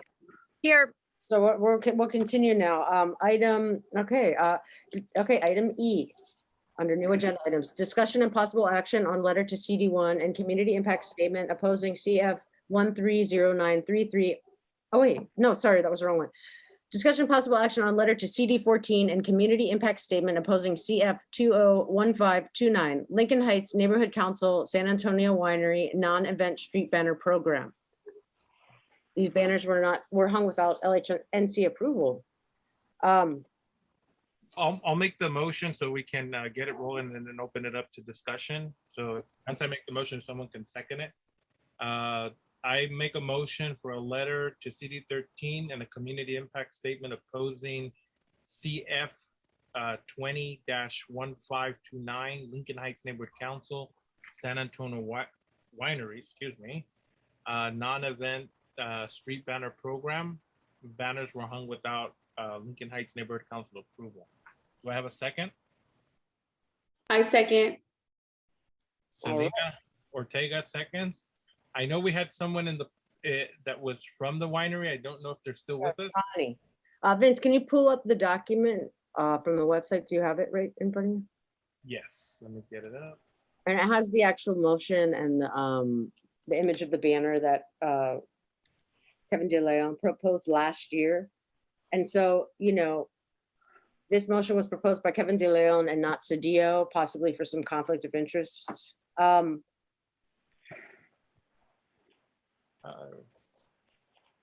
Right. There we go. Okay, so we'll open it up. We'll do the presenter if Ronnie's okay. So yeah, there's Ronnie. Ronnie? I didn't see him in the, Oh, his hand's raised now. He's in the attendee. 1 second. So we made the motion already, right? Yeah, we seconded it. Hi, I'm going to pass this off to somebody else from the winery who's on here as well. His name is Steve Reebley. So if he could raise his hand, he'd be more adept to be able to talk about this and discuss with you. Can you check that he's there? Yes, he's here. I see him. Okay, go ahead. You can. He'll speak on our behalf. Good evening. Hello. Hello. Thank you for allowing me to speak this evening. My name is Steve Reebley, and I'm one of the family members of San Antonio Winery. We had a chance to read through the letter that we received this evening at about 5 o'clock.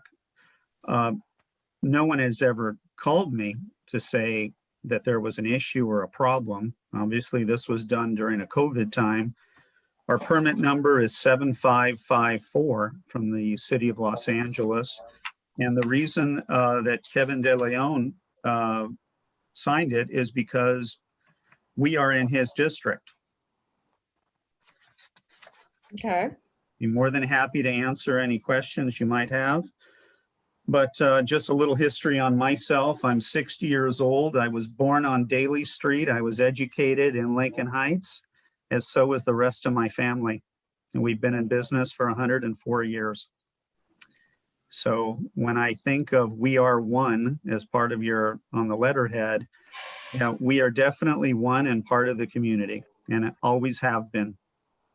So I'm here to answer any questions you may have regarding these banners. But this is, we have been hanging banners in Lincoln Heights since 2000, the year 2000.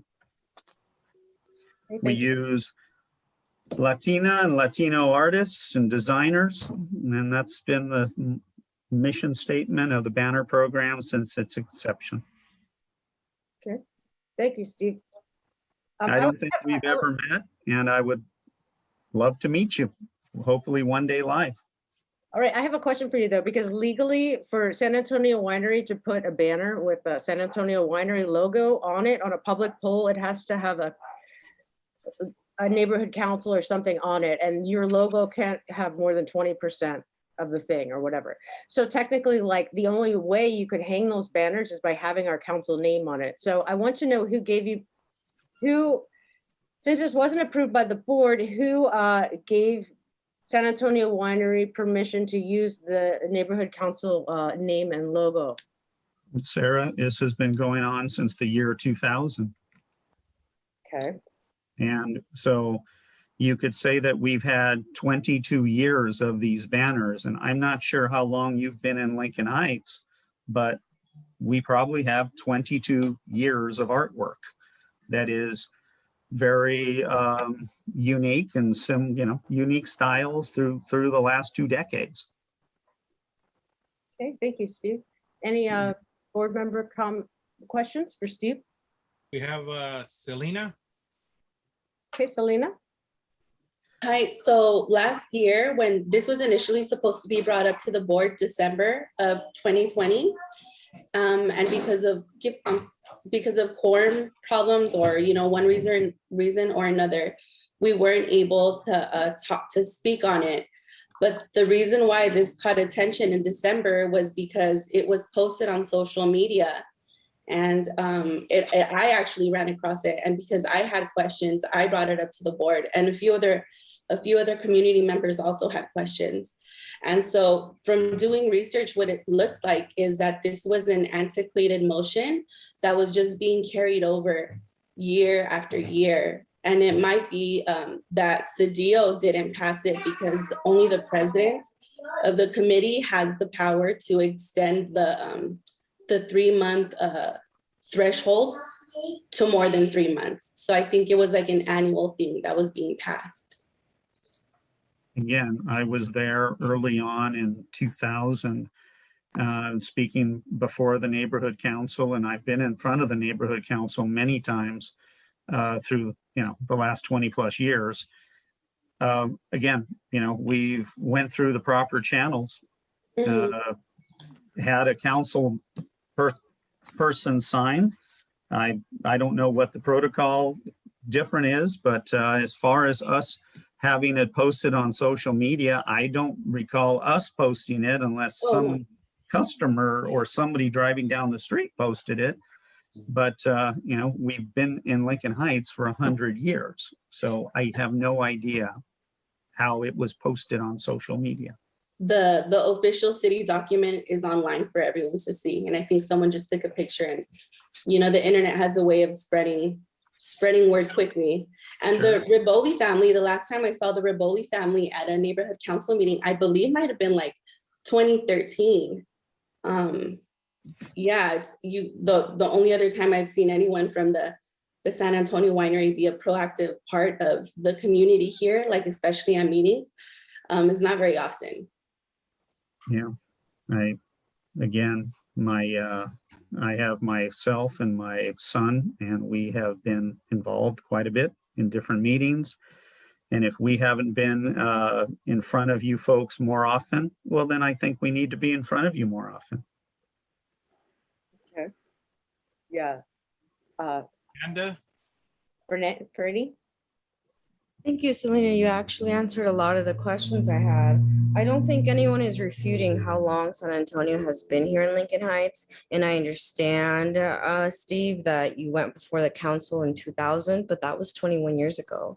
No, I didn't say that. I said I that would like to finish my statement, please. Okay. And further, it seems like there was no quorum for this specific banner to be approved. And so I don't see how there's trying to bridge in that gap. It seems like every banner has to be approved by the council, and this one in particular was not. I could only say that it might have been during the COVID crisis quorum, and I'm not sure how it escaped. I have no idea. We would never do anything underhanded. Okay. Diego? Yeah. Oh, sorry. Vince, what were you saying? No, go ahead. Okay, Diego? Does Fernie have any last things to say? I don't want to take from her. Oh, no, thank you, Diego. I'm done. Thank you, Fernie. Okay, cool. Sorry. I have a lot to say. I completely agree with the CIS statement. I think it is absolutely abhorrent that we are providing advertisement for a privately owned company that has not been particularly active in the community as far as I'm concerned. I also have lots of issues with the imagery itself.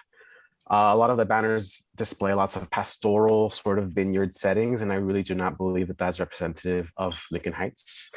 And I think it's an opportunity to celebrate other elements of our culture, of our history that really need to be centered in these street banners. That is all. Oh, well, if I could answer that pastoral vineyard setting, the first vineyard planted in the city of Los Angeles in the state of California was on Vigna Street in 1852. So Lincoln Heights is very rich in history with vineyards, and you know, it's a depiction of our community. As far as us not being a part of the community, I think that's what I heard. I mean, we're a cultural historical landmark in the community. And I'm not sure how many of those are in existence in Lincoln Heights that are speaking to you live. So I would love to meet all of you because I don't think you know us and I need to get to know you. I'm pretty easy to get to know guy. So now I'm calling this evening saying, I don't know how this happened. I don't know what happened. It obviously was during COVID. And that's all I can say. We'll move to another board member comment. Mel? Hi. What is the purpose of the banners? I'm confused. Oh, are they just ads? Well, the purpose what are- originally, oh, I'm Yeah. sorry. No, I don't know what they're there for. Well, the purpose originally was for beautification. This was in 2000. And in the early days, the city actually came to me and said, what can you do different to put some beautification on the streetscapes? And I said, sure, we can put some cool banners up. And we've been doing it for 20 years, over 20. Okay. So if the neighborhood council is saying they do not want banners anymore, well, I'm not sure who makes that decision. Is it the neighborhood council or is it the city of Los Angeles? I really don't know. It's the council. Gil?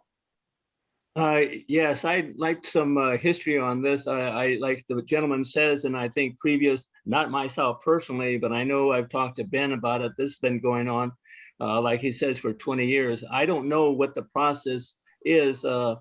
Is there you bring this back to the city or neighborhood council every year, every 2 years?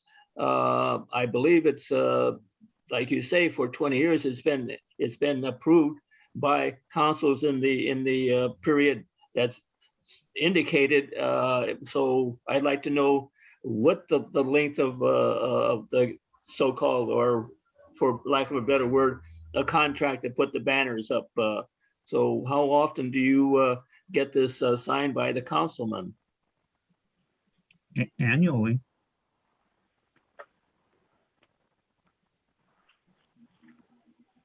Well, if it was annually, somebody dropped the ball, because I've been with the council for like 2.5 years, and I have never seen it brought forth to the neighborhood council. Again, I'm not sure how this happened, but I can only say it did.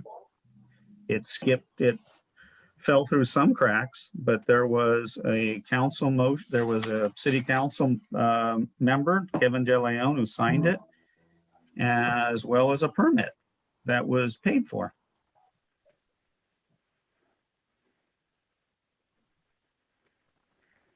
Thank you, Gil. And then Thank you. Diego? Oh, Diego, yeah. Sorry, I just have one more question for Steve. Steve, who do you report to submit new imagery? How do you go about that process? I can't remember who it is at this point. I'm not sure if it's someone in street lighting, potentially. That's what comes to mind, but I don't know. Thank you. I have a comment though. Without the Lincoln Heights Neighborhood Council name on that banner, the banners would not be allowed to be hung on these public street poles. Okay. But I also want to say Ribley Investments is like one of the biggest landowners in the Cornfield Arroyo Seco, a specific plan, right? And you were also on the committee with developing it with the capital milling and the metro. And then you have the strip of land with the public-private partnership where you're now planning to build 950 market rate unit apartment building on Broadway at the bottom of Solano Canyon right there on that little strip. So, I mean, this is clearly, you know, there are over like 24 real estate LLCs associated with San Antonio Winery. So these aren't ads for the restaurant. Am I wrong? Am I right? I don't even know what you're asking. Are you asking me why we put banners up? Is it the real estate that you really, is that your business or is it the restaurant? This is the winery. This is the winery, San Antonio Winery, cultural historical landmark. Okay. I mean, it's what it reads. All right. So thank you, Steve. Any we're gonna go back. Let me have the last comment. And I think Vince, you know, for far too often, with all due respect, Steve, is that our community has been exploited many times. Just by seeing this process, when we look at how the procedure went and the council, which is very important to the community, was bypassed, whether done intentionally or not, it totally disregarded the opinion of the council. And just to give you a little background on the councils are designed by charter to be the first step for all community members to go through to reach through our elected officials. And if our councilmen are just signing away these, you know, council files, a lot of times we have to ask ourselves, what's the purpose? We can eliminate things by discussing them. But at the end of the day, a lot of times it's an exploitation of the use of public power. Like Sarah said, we look at these signs and they obviously are the San Antonio brand, which is all up and down Lincoln Heights. It gives the false illusion that the public is supporting, which is beneficial to your organization. I think that when you look at what it takes the whole project, it's very important that everyone in the community that has something like this come to the neighborhood councils, whether the city councilman agrees or disagrees to it, because we are grassroots elected members of the council that have been here too. And I think that's important, but I think it was a misuse of it, because no other private agency or company can brand public property. And I think that in that case, what we see there, that's public branding. I think there should, like Diego mentioned, I think there should be things that are more, and I'm not saying that the wine or the images of the vineyards are not important, but it just seems to be a recurring theme. And I think there has to be something that's more culturally sensitive for the area, considering that it's predominantly Latino. So I really would like to see something like that. But yeah, I support the community impact statement. Thank you. Okay, so we have no more board member comments. We're going to move to attendees. We'll move to, let's go to Pedro Ramirez. Pedro? Hello, can you guys hear me? Yes. Okay, so first off, I want to thank Steve for coming, showing up and speaking on behalf of the San Antonio Winery.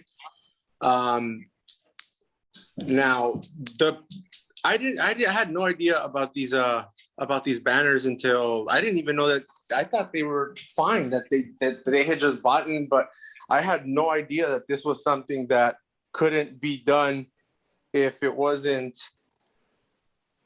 okay. Like, it had to have the Lincoln Heights Neighborhood Council name.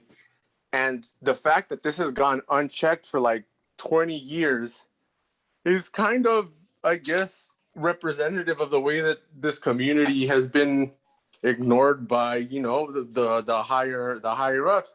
Now, there's nothing wrong with the winery. Yeah, it's historical, and it is a very iconic location to Lincoln Heights.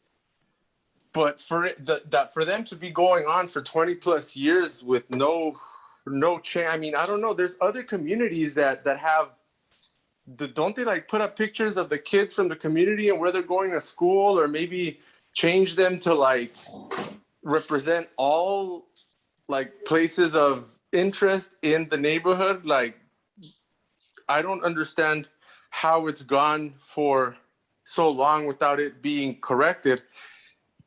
And then my other comment that I wanted to say was, and I think you answered this, Sarah, was, isn't San Antonio Winery like buying up all this real estate in our neighborhood and just kind of leaving it to rot and shit? So that kind of feels like they don't really have the best interest of the community. So I don't see why we would give them basically free advertising on the streets just because, because like you guys pointed out before, if it doesn't have our name, then they wouldn't be able to have the banners. So it just kind of feels like we're giving them free advertising.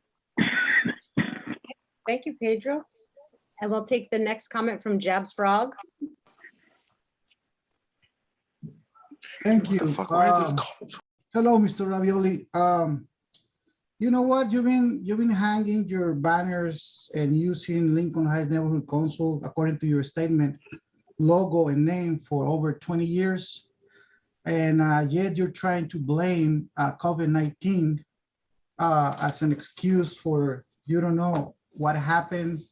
No, I want to excuse me, clarify. I don't know what happened this year. Sir, do not interrupt me. Thank you. Let me finish. Thank you. So now also you haven't answered the question from the president, Sarah Clendenning, about who and how you got legally permission for use the Lincoln Heights Neighborhood Council name and logo. And also you mentioned and tried to saying that just because your family owns a 100 and something years old business, you stated that you're 60 years old, so you've been here only for 60 years. Historical landmark, trying to put down other people just because they've been here a little bit less years than you guys, also speaks volumes about how you and your business are. We are indigenous of this land. We've been here forever.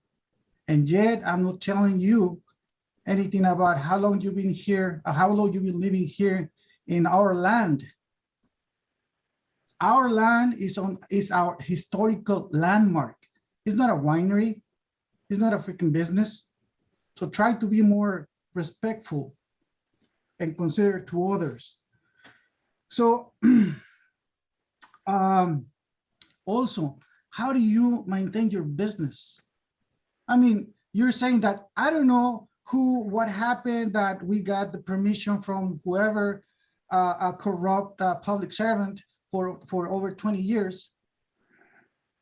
Is that how you conduct your business? Like saying, oh, I don't know what happened, but we got lucky. That makes no sense at all. So also, judging for the type of development that your business are planning in our city, also speaks volumes or how this business and this family cares about the community, the real community of this beautiful city. So next time, try to be more respectful and more considerate and less bad. Thank you. Thank you, Jabs. And thank you, Steve, for attending the meeting. We're gonna now motion to approve the community impact statement. We have a first and a second. Bernie, can you do roll call? We'll now take vote. Sarah? Yes. Ben? No. Fernanda, yes. Chente? Yes. Nancy? Yes. Benny?